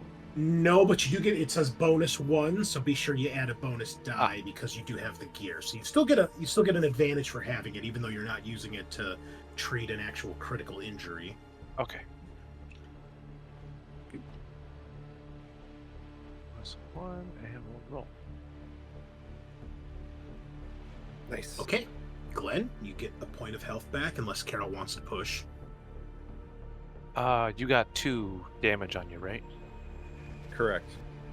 I'm gonna try and do that because Carol really wants to help out her group, so I'm gonna. Okay. Uh-oh. Okay, you do succeed. However, you mess up. And there's actually a table we can roll here. If you go to your rollable tables, Travis, you'll see there's one that says... Oh, I'm sorry, that's for stabilizing. You're not stabilizing, you're just healing him. Okay, then. Let's see. I think we'll say your medical supplies run out. You use the last bits of bandage and gauze on him, and that is all you have left. So your medical gear is done for. All right. Still worth it. Yeah, I mean, you're frantic, you're under fire, you can see there's a horde of zombies, over by the thing. They haven't noticed you guys. He's bleeding pretty badly, so you're kind of rushing and just throwing stuff all over the place. You're trying to get your gear out. So you use it up, or, the rest gets scattered around the floor. But he is more or less back to full. Now, obviously you got shots, you're still a little fucked up, but for game turn purposes, you're still at capacity here, so... Okay. All right. Oh, Uh, jeez, thank you. as you finish patching up, you guys probably have a few minutes before they would actually come through the other side. So what do you guys do after you patch them up?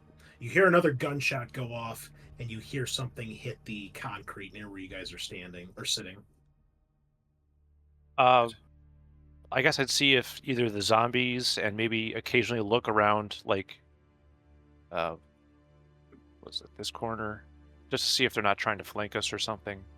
No, you don't see anything when you look around that corner. You can see the door to the other stairwell. There's nothing in between you and it.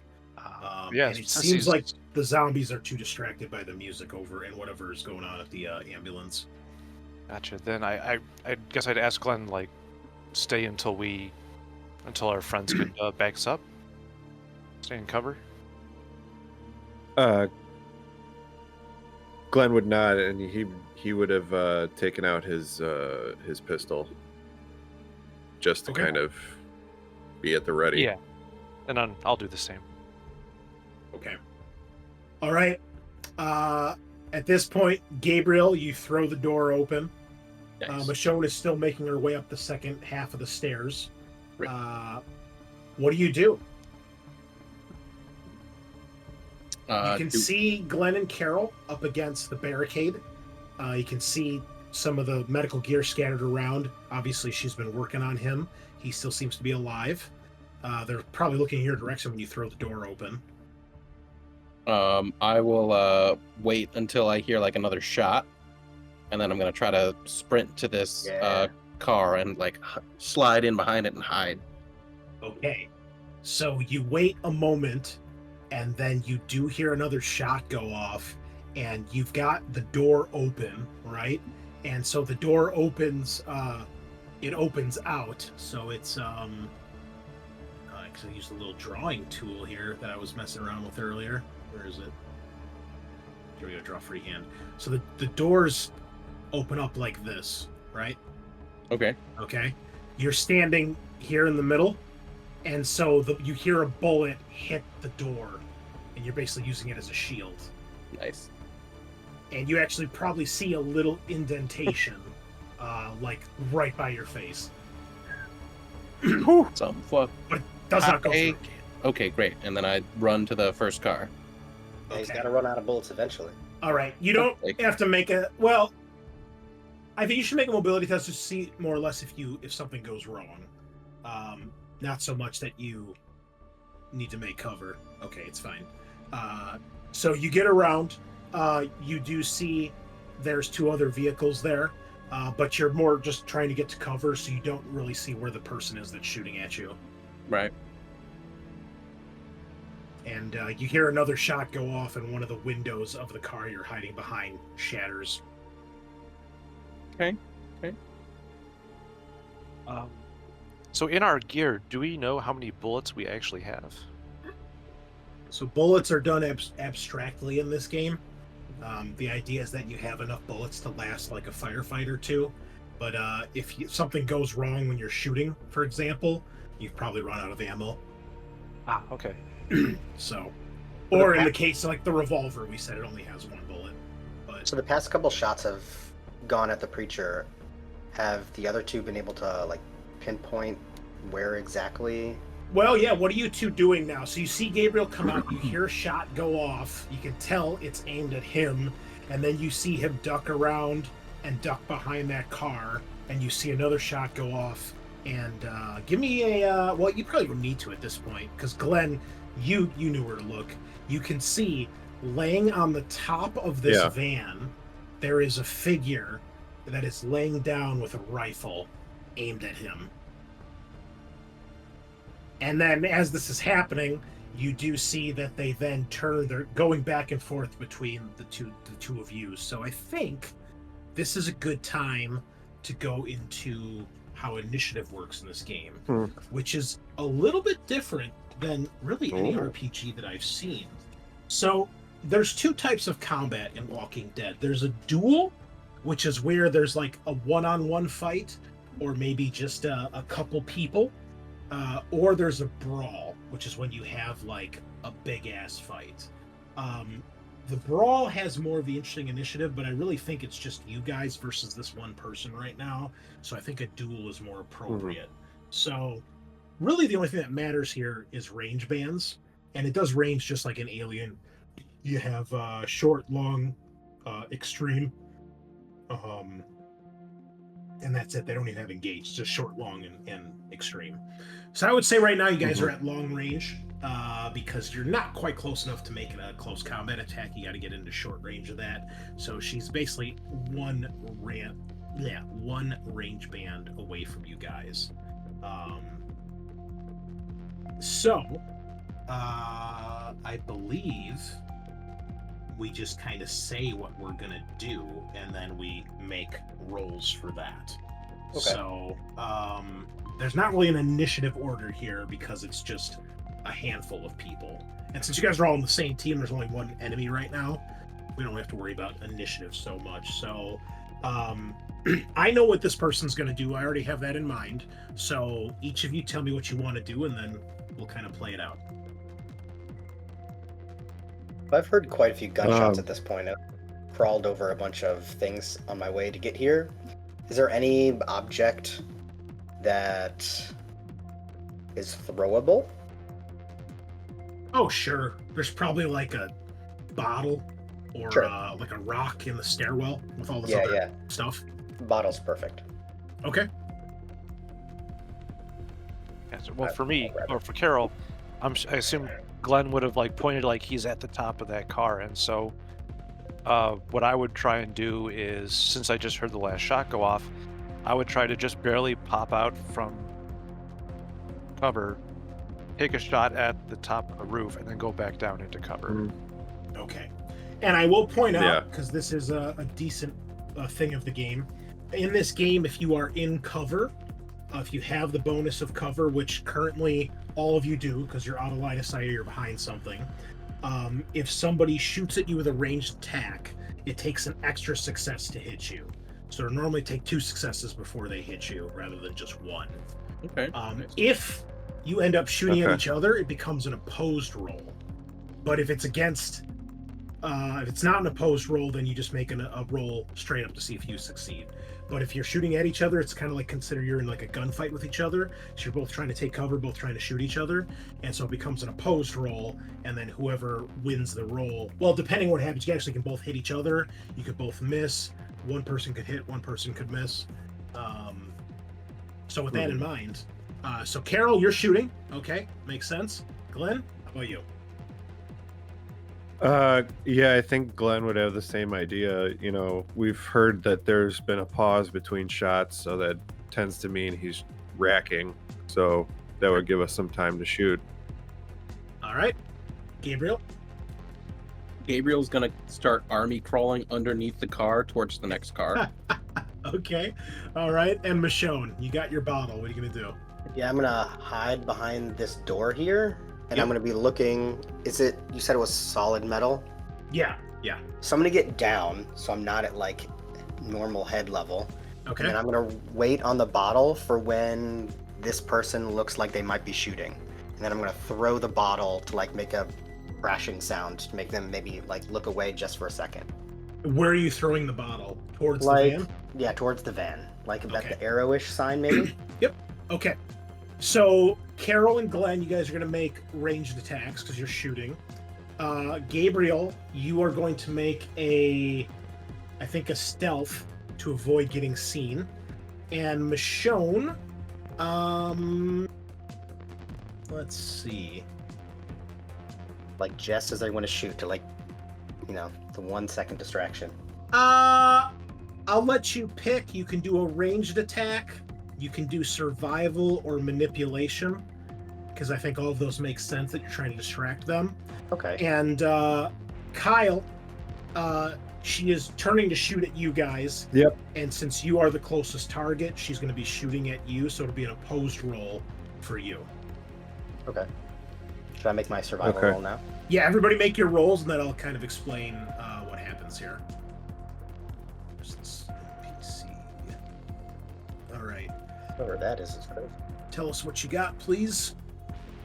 Gabriel got 1 success. So is this like opposed? So I would have to. It's only opposed for Kyle because she's shooting at him. Okay, then I got 1 success. Okay. Carol. I have 1 success. All right. And Michonne with 0 again. It's typical. Would you like to push? No, I'm good. I'm good. Okay. All That right. has not been going well for me. Oh boy. Okay. So, Michonne, you throw the bottle, but it doesn't land anywhere near as far as you want, and it lands on the corner like this, and it doesn't break. It's like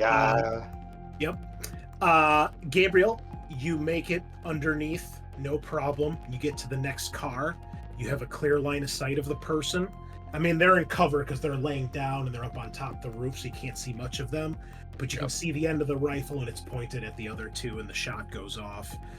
Carol and Glenn begin opening fire, and I will do a ranged attack for this person with their gun. All right. Kyle, do you wish to push? You have 1 success. I ask because yours is opposed roll. Yeah, I probably should. Okay. Oh boy. Okay. You succeed, but you also mess up. All right. So 2 successes, and Carol's got 1 success. So she had 0 successes on her shot at you, Kyle. So the shot hits the concrete right where you're standing and chips. Some concrete goes up in your face, but the 2 of you, Carol and Glenn, start opening fire. Glenn, you're more just spraying to try to hit something. You empty your clip as you mess up. You go through the rest of them as you're shooting left and right. Carol, though, because she's not aiming at you, you get a beat on this person and you do hit them. You deal 2 damage. And Glenn, you succeeded as well, and you beat her. So you actually have an extra success, which in combat, it just always goes to damage. So in this case, just like an alien, you have a total of 3 damage here. So the 2 of you shoot, and you can tell she is hit, and you see her roll over the edge of the side of the van that she's on top of. Gabriel, from where you are down on the ground, you see her. She gets hit. She kind of like loses her balance and tries to roll off. She gets hit again as she's rolling, and when she hits the ground, she's very clearly dead. Way to go, guys. I was hoping she would give her the Hail Mary. Yeah. The coup d'etat. All right. What do you do now? Do the zombies notice, or walkers, I'm sorry, do they notice anything that's happening? They do now. With all the gunshots, the threat level has gone up to 3, which means they actually start to notice you guys. You see a couple of them begin to peel away from the ambulance, and they begin to shamble their way in your direction. They probably, at some point, see everybody except Gabriel, because everybody is up, popping up out of cover, or standing by the door. Gabriel being down on the ground, they probably don't see you yet, but you can tell they are making their way towards you. And I believe stress goes up by 1 when we hit threat level 3, but let me double check that. Do we even think this ambulance has medical supplies? If it's being used for bait? We gotta hope, right? Or maybe he has all the medicine. That's what I would have done. I would have taken all the medicine and So maybe we quickly all go to the van. Go to here. Yeah. See where the walkers go as we maybe sneak a little bit more. Maybe not sneak, but maybe run there now. Okay, yes, everybody's stress goes up by 1 because you realize now the walkers know that you're here and they're actively coming for you. Everybody, I'll give you guys 1 action before they start to really close in on you and make some headway. I mean, you got a little bit of time here, so... But, what does everybody do? So I'll go check the body. Okay. See if there's anything that cures pneumonia. And I'm going to go try and see if I could get there fast enough to check the car. Start checking the car for stuff. The van? Yeah, the van. The van that she was on top of. And so everybody goes over here, it sounds like, to check it out? Yeah, I will also be looking at the van. Alrighty. So... You see it is a woman that you have been fighting. She looks like she's probably in her mid to late 40s. And she's got kind of longer brown hair that's starting to turn gray. She had it in a ponytail. Looks like she was probably of Latina descent. She's got a little bit of bags under her eyes, sharp angular face. She's wearing just a pair of like old dirty khakis. You know, like with like those big extra pockets, and then she's got a tan shirt with like a kind of a brownish jacket or overcoat on. She had a sniper rifle, which is on the ground next to her, and you can see. Does she have anything else on her? Let's check. You see that she's got a knife tucked into her boot, and who's checking the body? Was it Gabriel? Yeah. Okay. No need to roll a search here. You do find that she has some sort of remote control in her pocket.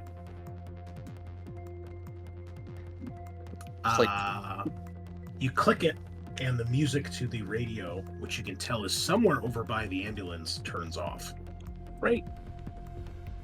Other than that, Car keys. no car keys on her. You do notice, however, there is one of like the pillars that holds up the wall is like right next to where the van is. You see on the outside of that pillar, on the outside of the parking garage, there is a rope ladder that's been set up. It goes down to the second floor. We could have snuck up there. Ooh.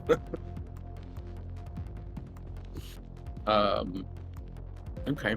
Can I grab her sniper rifle? Absolutely. Yeah. Go ahead and grab one out of the weapons thing there. Yeah, she doesn't have anything else on her. And you try the van and it's locked. Gotcha. Yeah. Everybody give me a scout roll while this is going on. If you choose. Optional, you don't have to.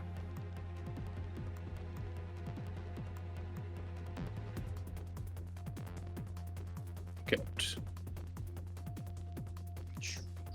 Oh boy. Oh boy. Wow. It's all falling apart now. dude. Messed up.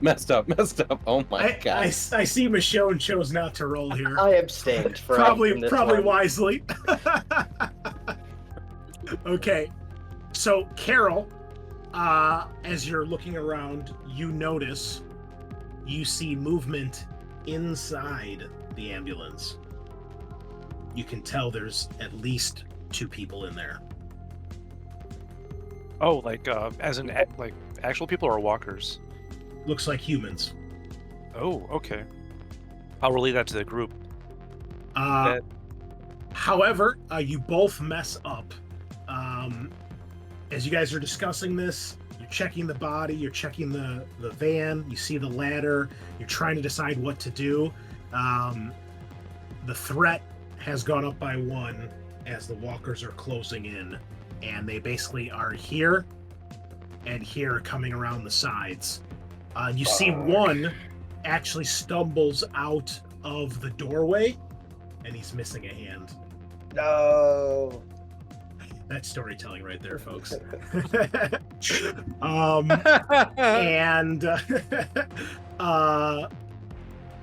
Yeah, they're going to be on you next round if you don't do something. Or you're going to have to fight your way through them. Either way.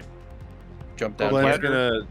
Yeah. No, Glenn's gonna turn to the group and say, "Yeah, rope ladder," and then we just traverse across and go up the staircase again. We have to get that ambulance now.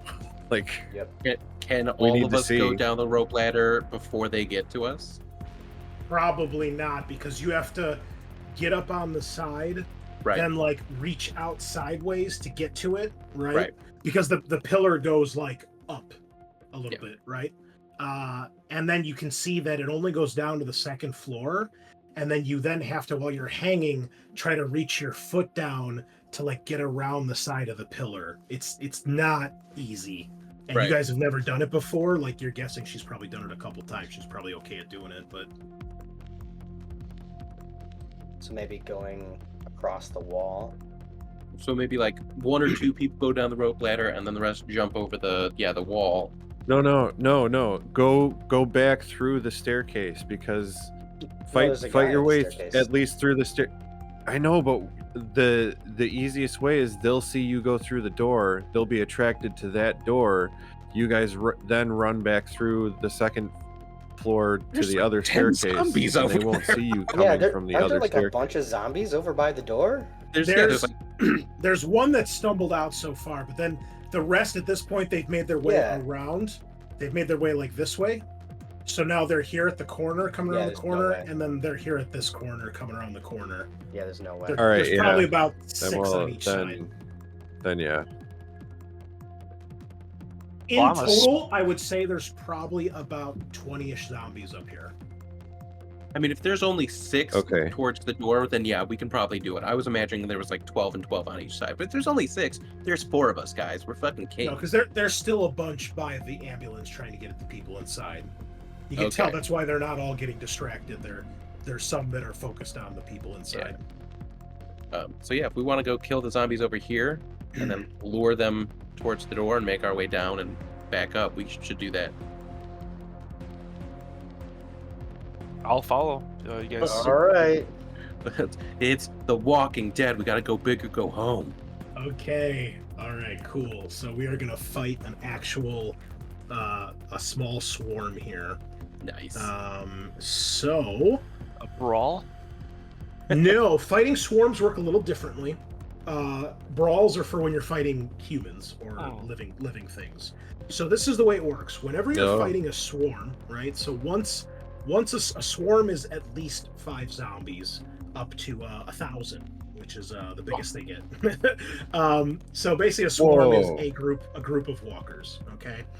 The way it works, the more there are, obviously, the more dangerous they are. But the way this works is, once they get up to this point, and once they get close enough, which they're about to be, you guys are fighting as a group to fight your way through.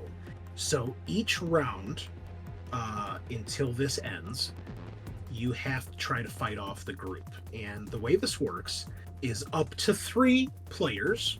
And even if there's less than 3 people in the group, then one person has to make multiple rolls. And they get progressively harder because you're trying to fight multiple zombies at once. So you choose up to 3 of you to make rolls to try to fight your way through.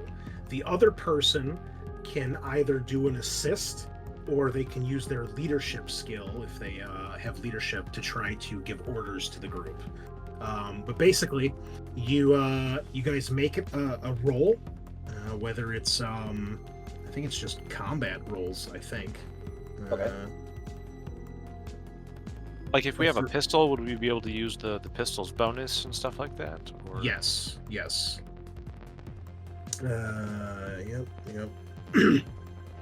So you win and lose as a group by comparing the number of successes against the swarm threat. And the swarm threat is calculated by the swarm size. Oh, adding the swarm size to the current threat level. Okay. So you guys can use whatever skills you want, just like before when Joe was dealing with the one walker. Obviously, the combat ones make the most sense, but if you've got something else you want to try. So first of all, we need to know which 3 of you are going to make the rolls, and what rolls are you going to make?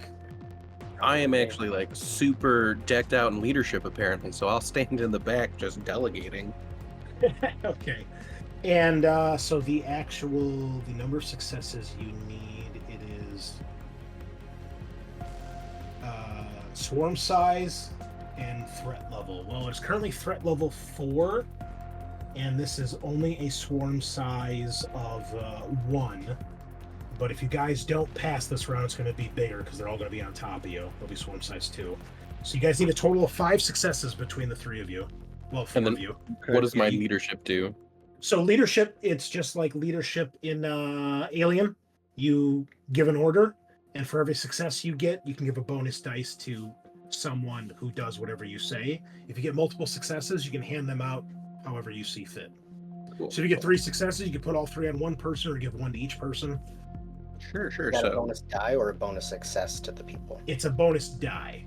Okay. Which is not bad, so I will kill the ones close to us so we can get down that doorway. All right.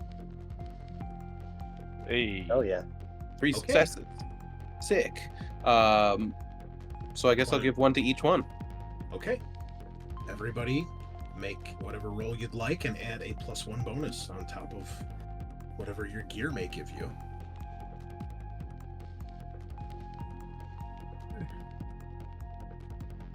Uh-oh. Oh my god, Michonne, come on. Hey, I got a success at least. You know, that cancels out, right? Glenn! Okay, Glenn messed up too. But Glenn, with 4 successes, puts the team on his back. Because without him, you'd be fucked. We So, would be. you guys have a total of 6 successes. You needed 5. So you do win. Okay, so if you get the total number of successes equal to or greater than the swarm threat, and the swarm is 3 or lower, the swarm size is 3 or lower, you win the fight. Okay. The threat level goes down to 0, 1, or 2 is decided by the GM and depending on the situation that fits your story.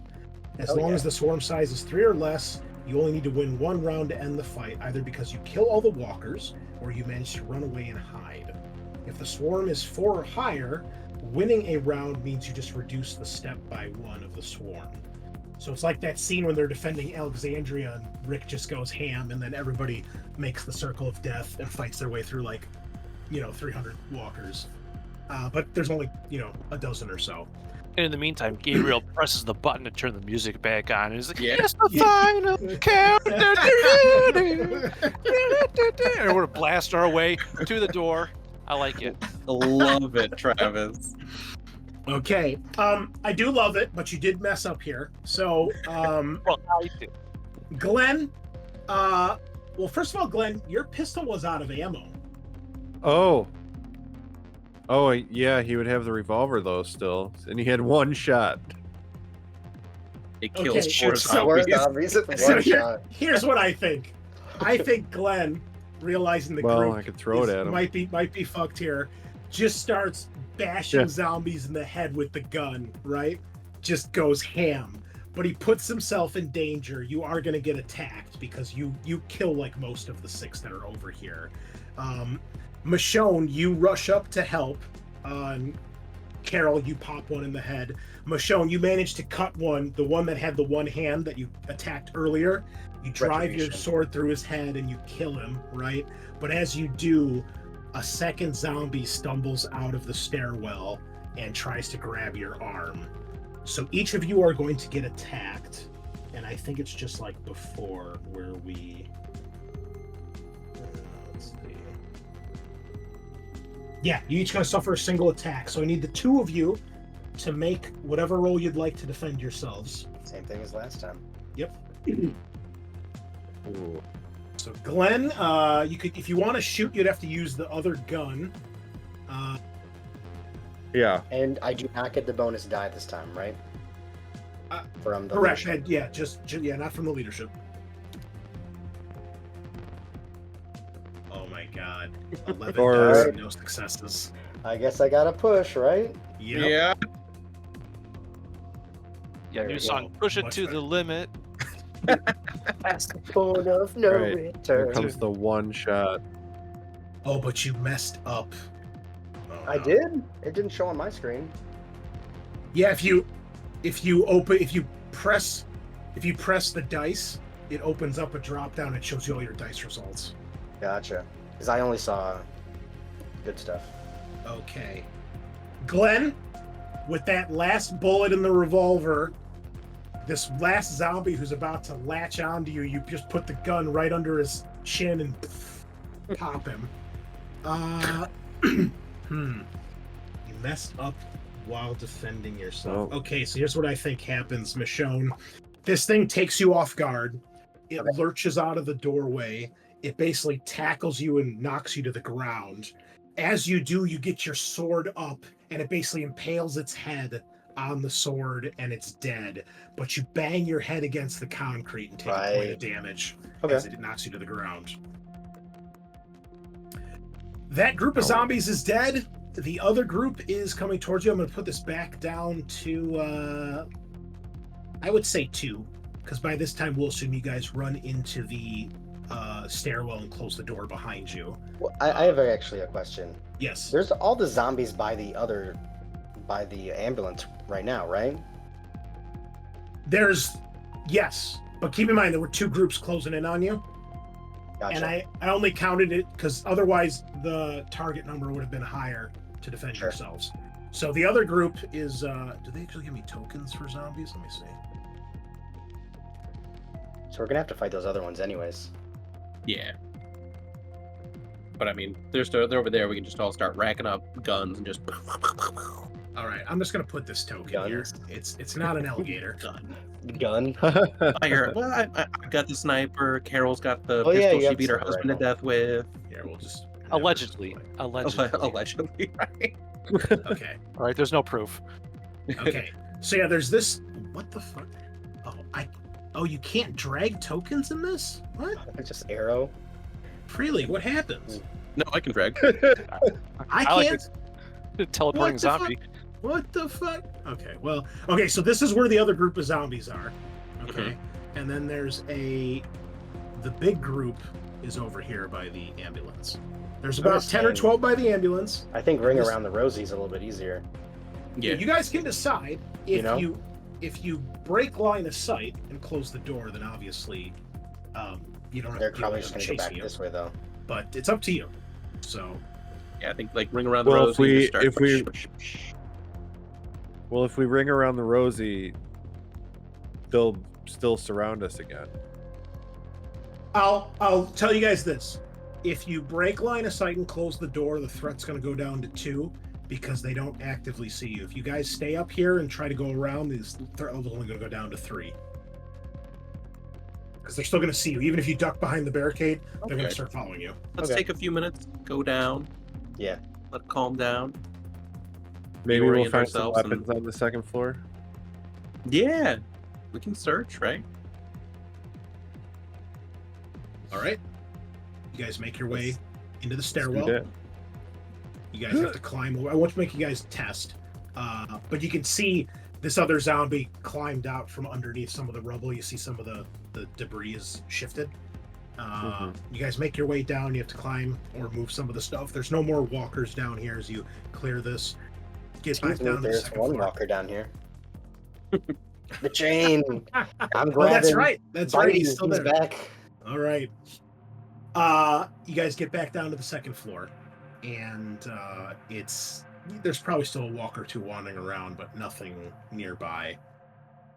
One thing that you do notice now that you're down here, on the second floor near the north wall, you notice that there is a bunch of cars that are parked extremely close together, and you can see they've been parked also in such a way that they seem to make like a barricade. When you guys get a little closer, you can see inside that barricade is like a limo. Big ass black limousine with a sunroof that is currently closed. And then you can see that there's all these cars have been parked around it to make like a barricade. They're also incredibly close together where you could basically just walk along the top of them. Most of them are like vans or trucks. Gotcha. So a makeshift home. We should check out that limousine. That's what it looks like. Yeah, I'm down. Maybe they Let's do put it. the stuff in there. Yeah. Yeah, as long as the other group starts Mhm. moving that way, I'm gonna start moving. Yeah. All right. That way. Well, Yeah. Glenn's our scout, right? Yeah. Yeah. Oh yeah, do we have to stealth or anything? You will still need to stealth because there are still walkers around here. The ones down here don't know where you guys. They haven't noticed you guys. Oh, question. So before we had to increase our stress by 1 because of the zombie threat. Zombie Yes. threat went down. Does that decrease our stress? No. Okay. it Hey, Ah. you never know. was a Good good question. no, it's Good question. It was a good question, but the reply is just Why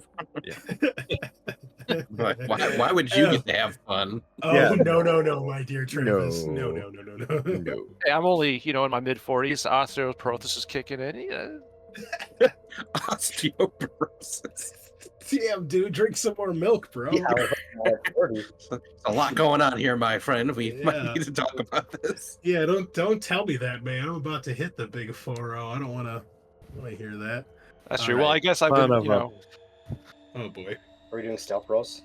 I guess we are. Yeah. Yeah, I guess thought we were. everybody's- I thought Glenn was going over by himself. Oh, I mean, if you two just want to stand there while the two of them stealth away, that's fine. Yeah, I mean, Okay, but like Glenn kind of like tripped, Brian. Yeah. I mean, okay, I guess we're all going. It's fine. Come whatever. on, guys. Ooh. Yeah, easy. Damn, Gabriel. Gabriel's just gonna start like walking on walls. His While eyes are walking on glowing. water. Oh yeah, is there like a puddle of water he can just levitate over? Arms Mich- spread wide like Michonne, do Magneto. you stealth or do you just chill where you're at? Oh, Should have chilled. I where you were mean, I messed up. Bro. But I mean, there's. at. Goodness. Okay. Let us. I gotta keep it in theme. Yeah. Okay. How Well, she you got- survived this long? You guys all get there. That's not the problem. I'm gonna roll dice here. One of you is getting attacked by a walker that you don't see, perhaps coming out from under a car. Low will be Michonne, high will be Glenn. Glenn, I need a defensive roll as you make your way past a car. A hand reaches out from under, grabs you. You hear the zombie trying to bite you in the ankle. Ooh. I mean, could I use mobility to try and roll away or something? Sure. All right. We'll try that. Well, I mean, I'm out of all sorts of ammo. Beat it to death with your empty guns. Dude, They that's are true. made of metal and are absolutely a bludgeon. This actually would be a higher test, but let's see. Oh man. Noise. Okay. So you manage to kick this thing. You bring your foot down. You hear the wrist crack, and the arm is at a disgusting angle. It's trying to pull itself out from under the car. But as you do this, you're like, you smash it, and you're like so excited that you do this, right? You're like, yeah, and that kind of echoes through, and you can hear and see a couple other zombies kind of turn in your direction as the threat level goes up. And Man. you guys realize the jig is up. They're coming towards you. There's not many down here, but the ones that are here have noticed you guys and are moving towards you. Michonne, let's see. They really need a chart for this one to roll on, because just constantly upping the Failed threat stealth level roll, yeah. is not. Maybe similar to like dropping an item in Alien, you lose one of your inventory things. Yeah. I'm going to say this. Since Michonne, you rolled last because everybody was so gung-ho, you've been split up from the group. Okay. There are Oh. several walkers that have not noticed you. They're going for the other three. Basically, you're about to go. You realize the group's not there. And a zombie basically walks past you and doesn't notice you because you got your we're pet now walker. it's in right? between. And then now Right, there's a love couple of them between you and them, and your zombie's kind of standing there just shambling.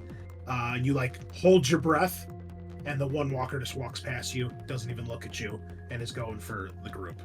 So you're split up, or separated at least. Love it.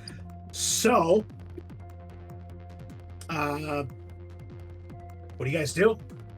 You got one turn here to do something before. So the it's one zombie in between me and the others? There's a couple now. There's Oh, there's only a one couple that now. walked past you, but there's less than 5. Not many, but I will direct the others with the leadership to kill them with the knives. No guns. Okay, give me a leadership roll. Yeah. Oh boy. 2 successes. Okay. You can give 2 extra dice to one person or 1 dice to 2 people. Your choice. I guess I'll give 1 to each Glenn and Carol. Yeah. You guys probably don't see Michonne right now because she's probably taking a second to hide behind a wall when she realizes she's split up. So you guys get a bonus dice, Carol and Glenn, if you guys decide to do something, as in fight the zombies. All right. However, Gabriel, you as you do this, you're backing up to get away. You back up into a car, and the alarm starts going off. Oh, god damn it. Yes. It's pistol time. That is going to increase the swarm size as more zombies start coming out from hiding or making their way up the ramp. You can see a couple heads making their way up the ramp towards the Oh, second you told me floor. this wasn't like Left 4 Dead. Yeah. Well, they're not running, and there's no tank, so no Yeah. one's getting a car tossed at them. Hey, Chris. Um, So, depending on where we're at, let me know if this is possible. Would it be possible for me to actually get to the top of the limo and maybe shoot from the top of it?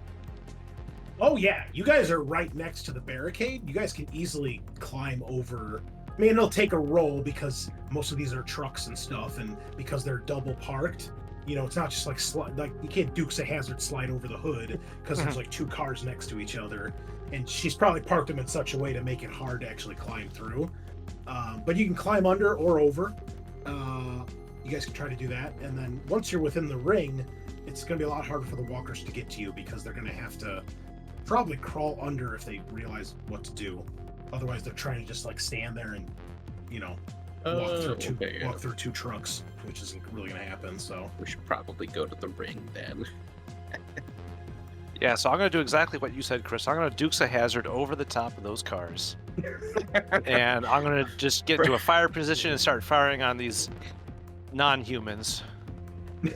Okay. Okay. You will do a mobility to do that.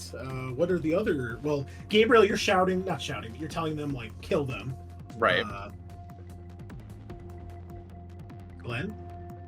Glenn, knowing he has no weapons, is going to vault over the barricade and try and get into the limo to see if there's anything in there to help them.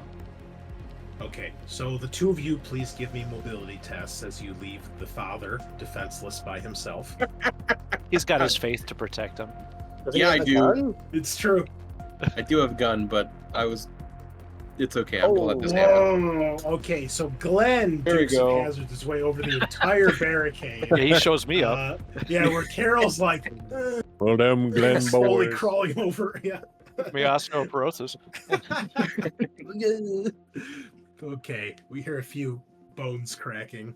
Yeah. The two of you make it over. Glenn, you get to the limo, and the door is locked. You're probably able to try like 2 or 3 doors, and they're all locked.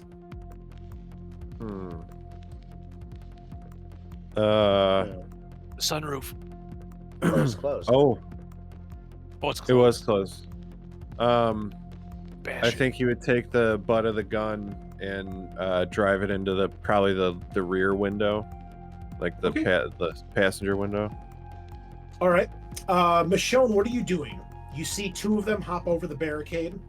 Yeah, I'm Zombies kind have of not noticed watching you. the zombies. And you can see Gabriel is about to get swarmed by a few of them. Yeah, whatever the zombie is closest to me, since like they're both facing like away, I'm just gonna sneak attack. Yeah, give me a combat roll with your sword. It's a katana. Your sword. It's actually a katana that I got from a 16th century suit of Japanese armor. Okay. I got it from the mall. They sold it for $150, and then I took it to my dad's edge grinder and I made it sharp. All right. So Gabriel, there's like 4 zombies closing in on you. You realize you're by yourself, and then all of a sudden you hear shriek, shriek, and 2 of them just go down. And you see Michonne doing what she does best, cleaning house. Blood splashes across you in a nice sword arc. However, there are still 2 zombies there that you will need to deal with the next round. So next round, they are going to be close enough to attack you, Gabriel. So I need you to make a roll to avoid getting attacked. And because there are 2 of them, I'm going to say whatever roll you make, please reduce your dice pool by 1. Okay. We probably see more of the cowardly Gabriel that we see when he first gets introduced to the show, where he's still terrified of walkers. Yeah. And, like, unsure how to defend himself. So his talent is guarded by a higher power. You were saved against all odds. So seeing 4 zombies walking towards me, and God sent Michonne to save me, like I knew he would. The description is when you roll a random die to see if you are hit or bitten, you may re-roll once. Is that for this? I believe that is when there's a random roll to determine who is hit or bit. Okay, cool. Well, he's gonna try to like duck around some of the corners of the cars and like hide his way away from them. All right, stealth then or mobility, your choice. Yeah, it'll be stealth, and then -1.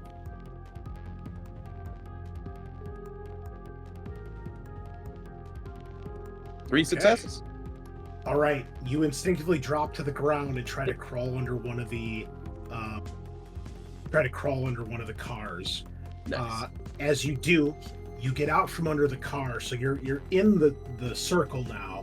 But as you're about to get out from under the second car, your pants leg is caught on something underneath the car, and the zombies start crawling under to come towards you. So everybody else can act. Michonne, you see the 2 zombies go after him, and Carol and Glenn, you've smashed open the window, but the 2 of you can act as well, so the 3 of you can still go. I'm just hearing 2 defenseless zombies. That's what I'm hearing right now. Basically, yeah. That's the kind Go of for can-do attitude I need on this. I'll even give you a bonus dice, because they All right. really don't know. They're prone and everything. Exactly. I'm going to coup de grace, right? All right. All right. So once again, you hear thunk, and they're dead. Those zombies are dead. Love it. Carol, what are you doing? Are you shooting yourself? Is that what's going on here? Well, I was going to shoot over the top of the cars, but since I see now Gabriel's in the circle, do I notice the zombies going underneath the car? Yeah, you see them drop down to crawl after him. Okay, then I would try to shoot the ones that are crawling underneath the car. Okay. So you and Michonne kill the fuck out of one of those zombies, and then Michonne kills the other one. But you realize that was your last bullet. Oh. Click, click. Zombies are all dead. I'm going to drop this back down to 1 threat level. Glenn, you've smashed open the window. You can see there is a bit of stuff inside. You're able to unlock the door, obviously, from in there. Let's see. Okay. Where is her stuff? Okay. So you find a bit of a stash in here. You find a total of 10 rations of food. You Damn. find a pair of knives, a machete, 2 pistols, a pair of walkie-talkies that are missing batteries.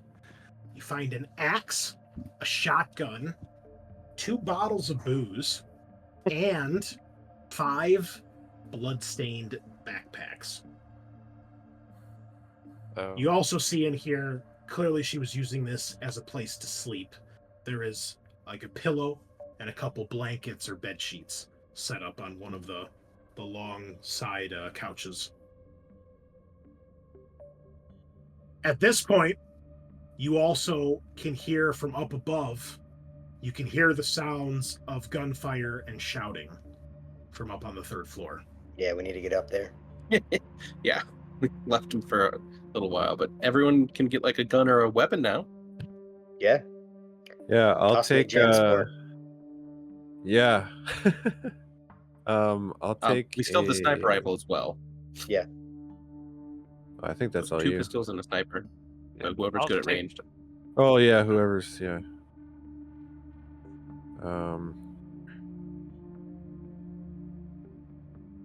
I'm okay at ranged, Yeah. but I'll take whatever's left over. I have 0 in range, so I'm not good at it. So you 3 get guns. Okay. That's fine. Sounds good. Yeah, Okay. I'll grab a pistol. I'll take I'll take the machete though. I'll take a Shit. pistol and maybe maybe that axe. All right, the Just- axe in the inventory is the small axe, Yeah. and the machete would count as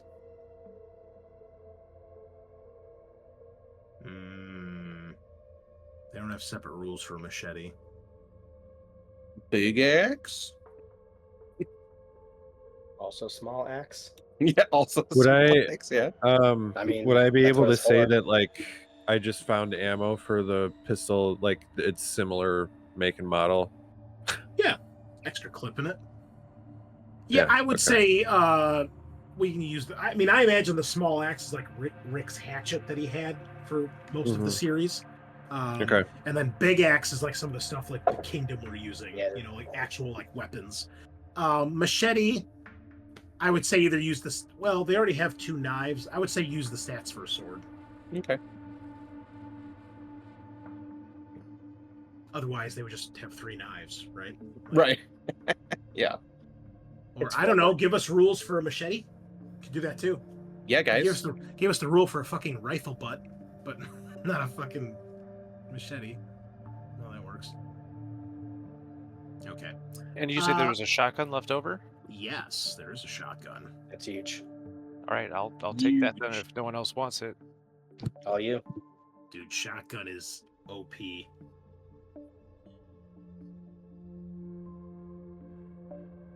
Okay, well, you guys load up. Yep. Grabbing all the shit out of this lady's stash. What do you do next?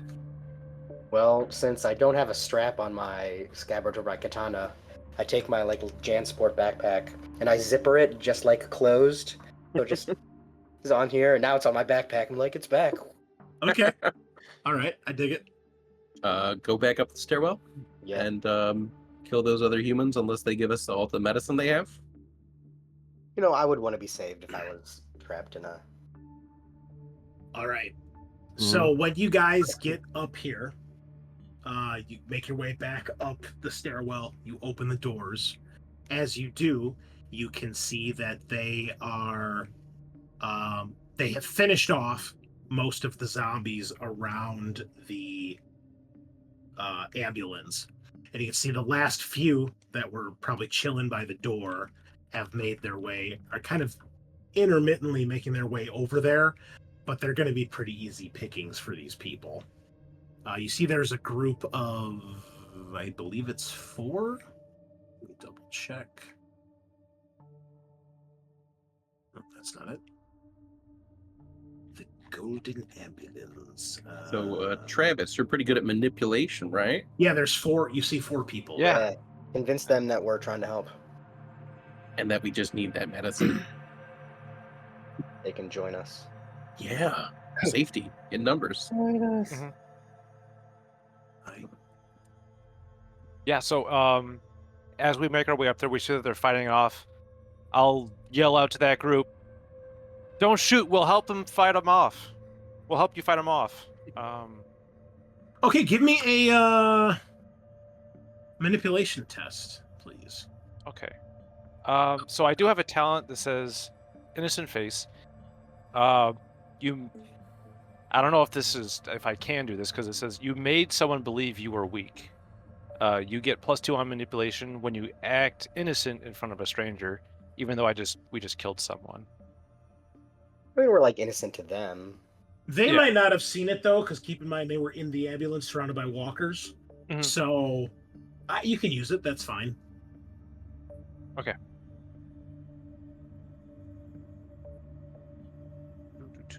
Oops. And then we'll roll. Oh, nice. Ew. Well, it's only How- 1. Only I don't know one. if I don't know if I should push that. Never hurts to push, right? It's not like Yeah, you it's can supposed to- panic in this game. Yeah. I do believe that more successes is helpful in this situation. Okay, I'm gonna try and push it then. Go, go, go. There Guess we go. what we want for Oh. ooh, unstoppable. Okay, I'm gonna put their tokens out here just so we've got the group of them. For some reason, they don't give art to the others, which is kind of annoying. But make sure I put all the right ones. I just realized I should have left them labeled so I could tell who's who. Okay. All right. They see you running like towards them, and you see the man with this big beard. He like puts a hand up to like acknowledge you, and between the 8 of you, these last half dozen walkers do not stand a chance, and you guys are easily able to overwhelm them and dispatch them. Plus, the walkers' attention is mostly on the 4 of them, so you're able to easily sneak up behind them and probably take them out without even having to really burn any ammunition. So you guys deal with that pretty easily. Nice. Since it's so easy, can I replenish my one of my missing zombies? Like just chop. I think that'll take a Nice. roll just because you have to do all the chopping. But if you want to give me I'd say either a stealth or I think a stealth roll. Oh, no, not a stealth. How about survival? Okay.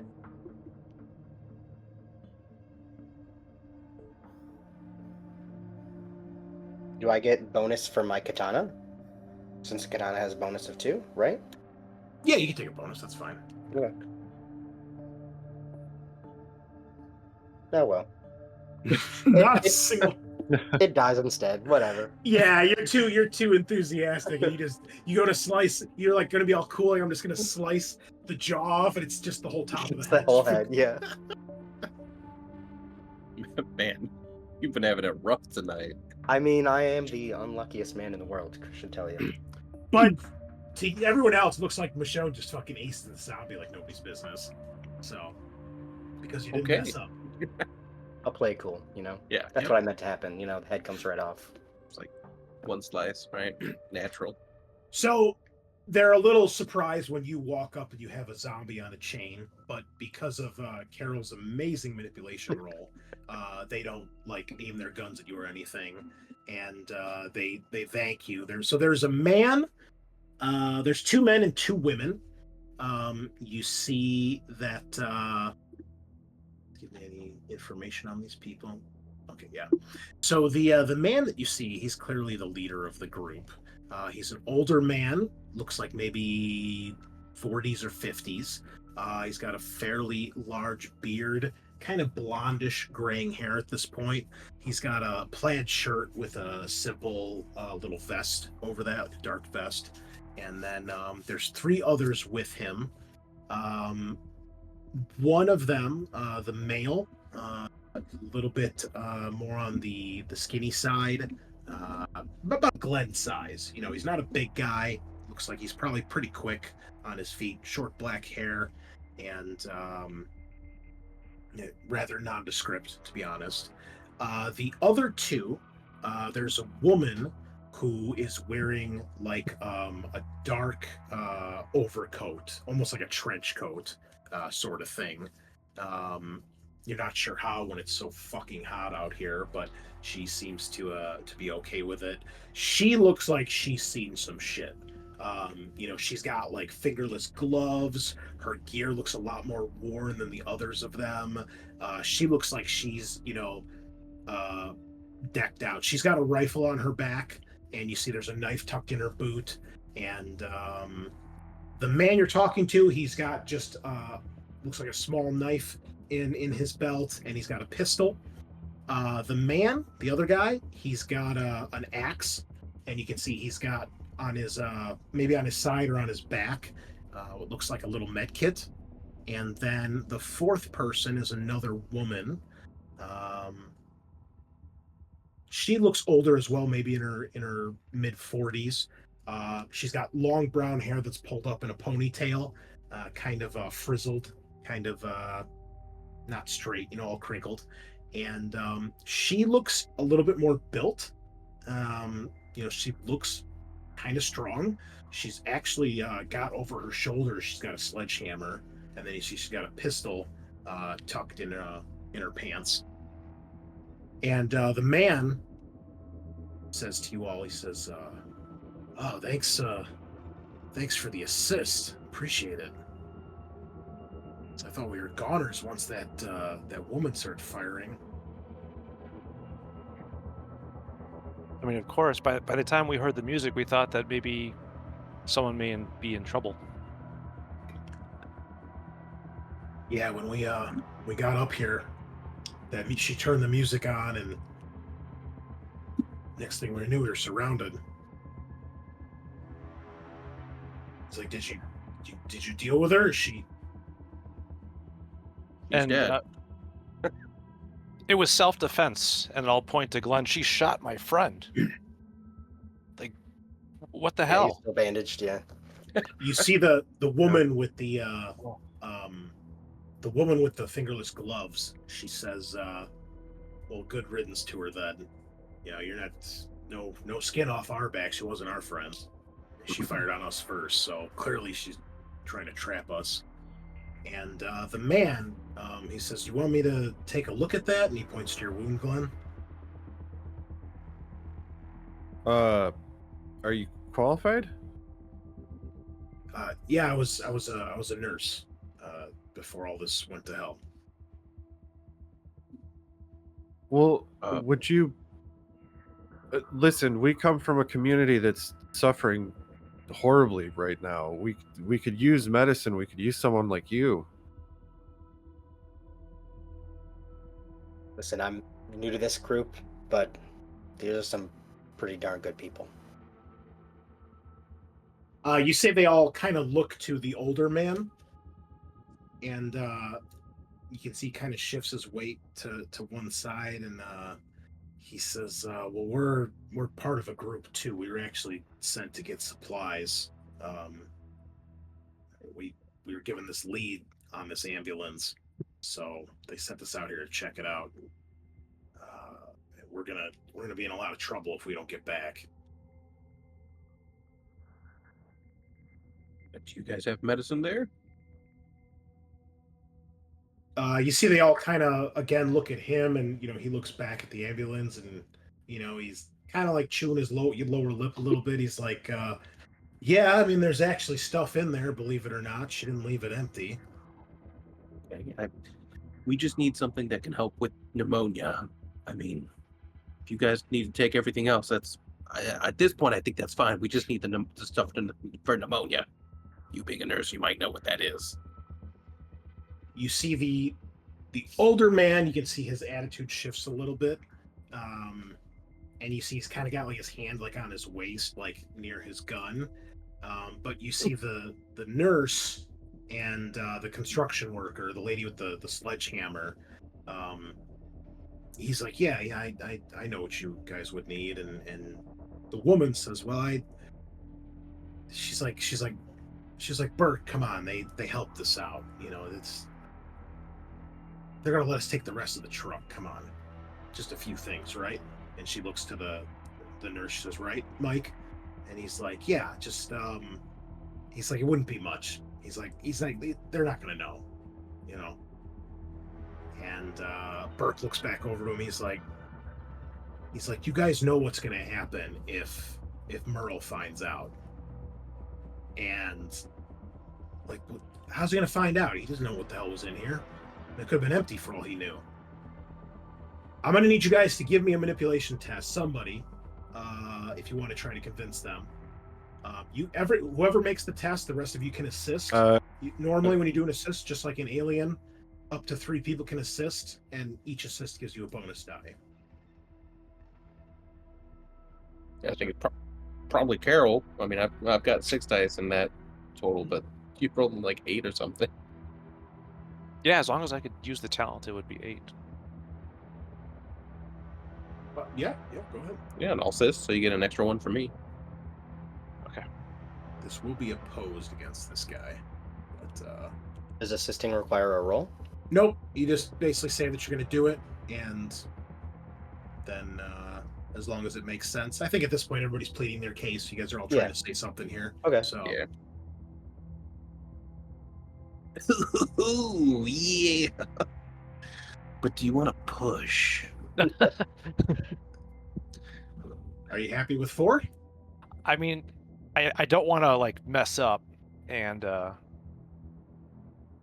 do something bad. I think 4 should. Yeah, that was an amazing roll. Yeah, that's a good roll. Yeah. Okay. Yeah. So what do you say to him, Carol? What is your plea here? Try to convince him. Like, look, our people back home, they're very desperate. They're sick. They're dying. If there's anything that you could do to help us, we'd be greatly appreciated. And I actually have some extra rations on me. I'd be willing to trade these rations to you for the medicine. You see, Glenn would actually offer the revolver. All right, so you see he's kind of thinking it, mulling it over, and the other 3 are kind of like, at least the Mike and the construction worker, they're like trying to convince him. The chick with the fingerless glove, she's not saying much. You can tell she's kind of like standing off to the side. You're getting a bit of a Michonne vibe from her, like she seems to be the loner of the group. She's kind of just got her arms crossed, just kind of watching this all go down. And the other 2 are like, come on, Mike, or come on, Bert, that's a good deal. Like, we can always use food. right? Like, look, Merle will probably be more happy if we bring back like a whole truck and food, right? Like, yeah, we went above and beyond. See, and the woman's kind of pitching him the same idea. And when you hand him the gun, Glenn, you hand it to him. He looks at it, and he takes it in his hand, and he's kind of like checking the weight and stuff. And he pops it open. You can tell he knows his way around a gun. And he pops it open, and he sees there's no bullets left, and he flips it back, and he looks at you, and he's like, "All right, young man, you got yourself a deal. I think, considering everything that's happened, nobody else needs to die today. So, yeah, Mike, hook them up with what they need, and let's get the hell out of here." And so Mike goes in the back, and he gets you guys some medicine, and he like explains what it is in case you guys really don't know. I think, Carol, you have some medical skills, so you have a basic idea, but he tells you whatever it is, antibiotics or shot or something. And as you guys they're starting to pack up and load up, you see Burke hops into the driver's seat. The woman whose name he didn't get, she hops into the passenger seat. Mike gets in the back, starts closing up some of the windows on the cabinets, gathering up some supplies. And the woman with the sledgehammer, she offers a hand. She introduces herself as Lana, and kind of out of earshot of everybody, she takes you to the side, Carol, and she says, "Look, we're from a place called Woodbury," and she's like, maybe maybe we can figure something out between our two communities. And she, basically tries to set up a time and a date when you guys can meet somewhere like nearby that's not the other community, in hopes that maybe you guys can broker some sort of deal or peace. But you can tell she seems legit and like one of the more taciturn people of the group. They all seem a little distrustful at first, obviously, but Carol does a good job putting their fears to rest, and you can see she seems sincere when she tries to offer, the olive branch, so to speak. Well, I'll go to shake her hand and like, that'd be fantastic. She says, "All right, to help another." Great. All right. Well, I'll see you in a week then." And at that point, she like bangs on the back of the door to the ambulance as she loads up, and she gives you guys a smile and a nod. She closes the door, and ambulance starts to go down the ramp. And I think that's about a good enough time to call our little scenario a success here. So, Goddamn, we're kings. Great. look at that. You got some stuff. You didn't kill everybody. Fought a few zombies. We didn't get to roll on the zombie attack table, though. I was really hoping somebody would die. But, it's too bad. Too bad. Why don't we make one roll just to see? Yeah. Let's let Gabriel take it. Maybe God will protect him. Okay, so there is there a table? Let me see. Walker attack table. Here we go. Oh boy. It is a D66. Obviously, high is bad, low is good. 12. Zombie chases after you, get away, but must make a mobility roll to not stumble and fall. If you fail, you hit your head on something sharp and take 2 points of damage. Wow. Oof. That's Okay. Womp womp. Wow. Yeah. Damn. Right. I don't know about you guys, but I think I only have like 3 health or something. Everybody, Yep. all humans have 3 health in this game. Oh, okay. Which I don't know Gabriel if is I'm a now fan of. battered. But yeah, there you have it, folks. That is a little bit of The Walking Dead by Free League. So well done, guys. I didn't have to hand out any stress. You guys did it all yourself. Thank you. You did hand out one when we hit to that threat 3. That wasn't me. That was the game. Oh, okay. Yeah, that's a rule. Okay. Okay. Here to enforce those rules. All right. Cool. Well, thank you all for joining us. Travis and Joe, thank you for joining the cast tonight. It's been great. Thanks for having you me. guys. Joe, Yeah, it was great great. to finally play again. It's been way I too know. long. Good stuff, guys. Yeah, a lot of fun. I'll let you guys know when we got another opening. If you guys want to join us, there is more Walking Dead in the future. I'm sure of it at some point. Yeah, I had a lot of fun. It was really cool. Yeah, we got good shit here, man. So cool. Well, listeners, that's all we got for tonight. So next week, as in the next week after you hear this, we will be back to Blade Runner with Kyle, Sean, the Frog, and Tyler, aka La Volpe. He is returning, and we're going to return to the rain-soaked streets of LA and jump back into Blade Runner with the second cinematic, Fiery Angels, which if you haven't listened to the first one, go back and listen to it. I've actually listened to it again myself, guys, just to reiterate everything that happened. Easily, I think, our best thing that we've run so far on the channel. Really enjoyed it. It's the thing I've enjoyed listening to the most so far. Okay, I'll have to go back and listen. The inter-party drama was fantastic. It was really good. So, highly recommend it. I think it's even better than our alien stuff, to be totally honest. So, anywho, that's all we got for you tonight, folks. So we will see you on the flip side next week. Blade Runner, same time, same place. Good night.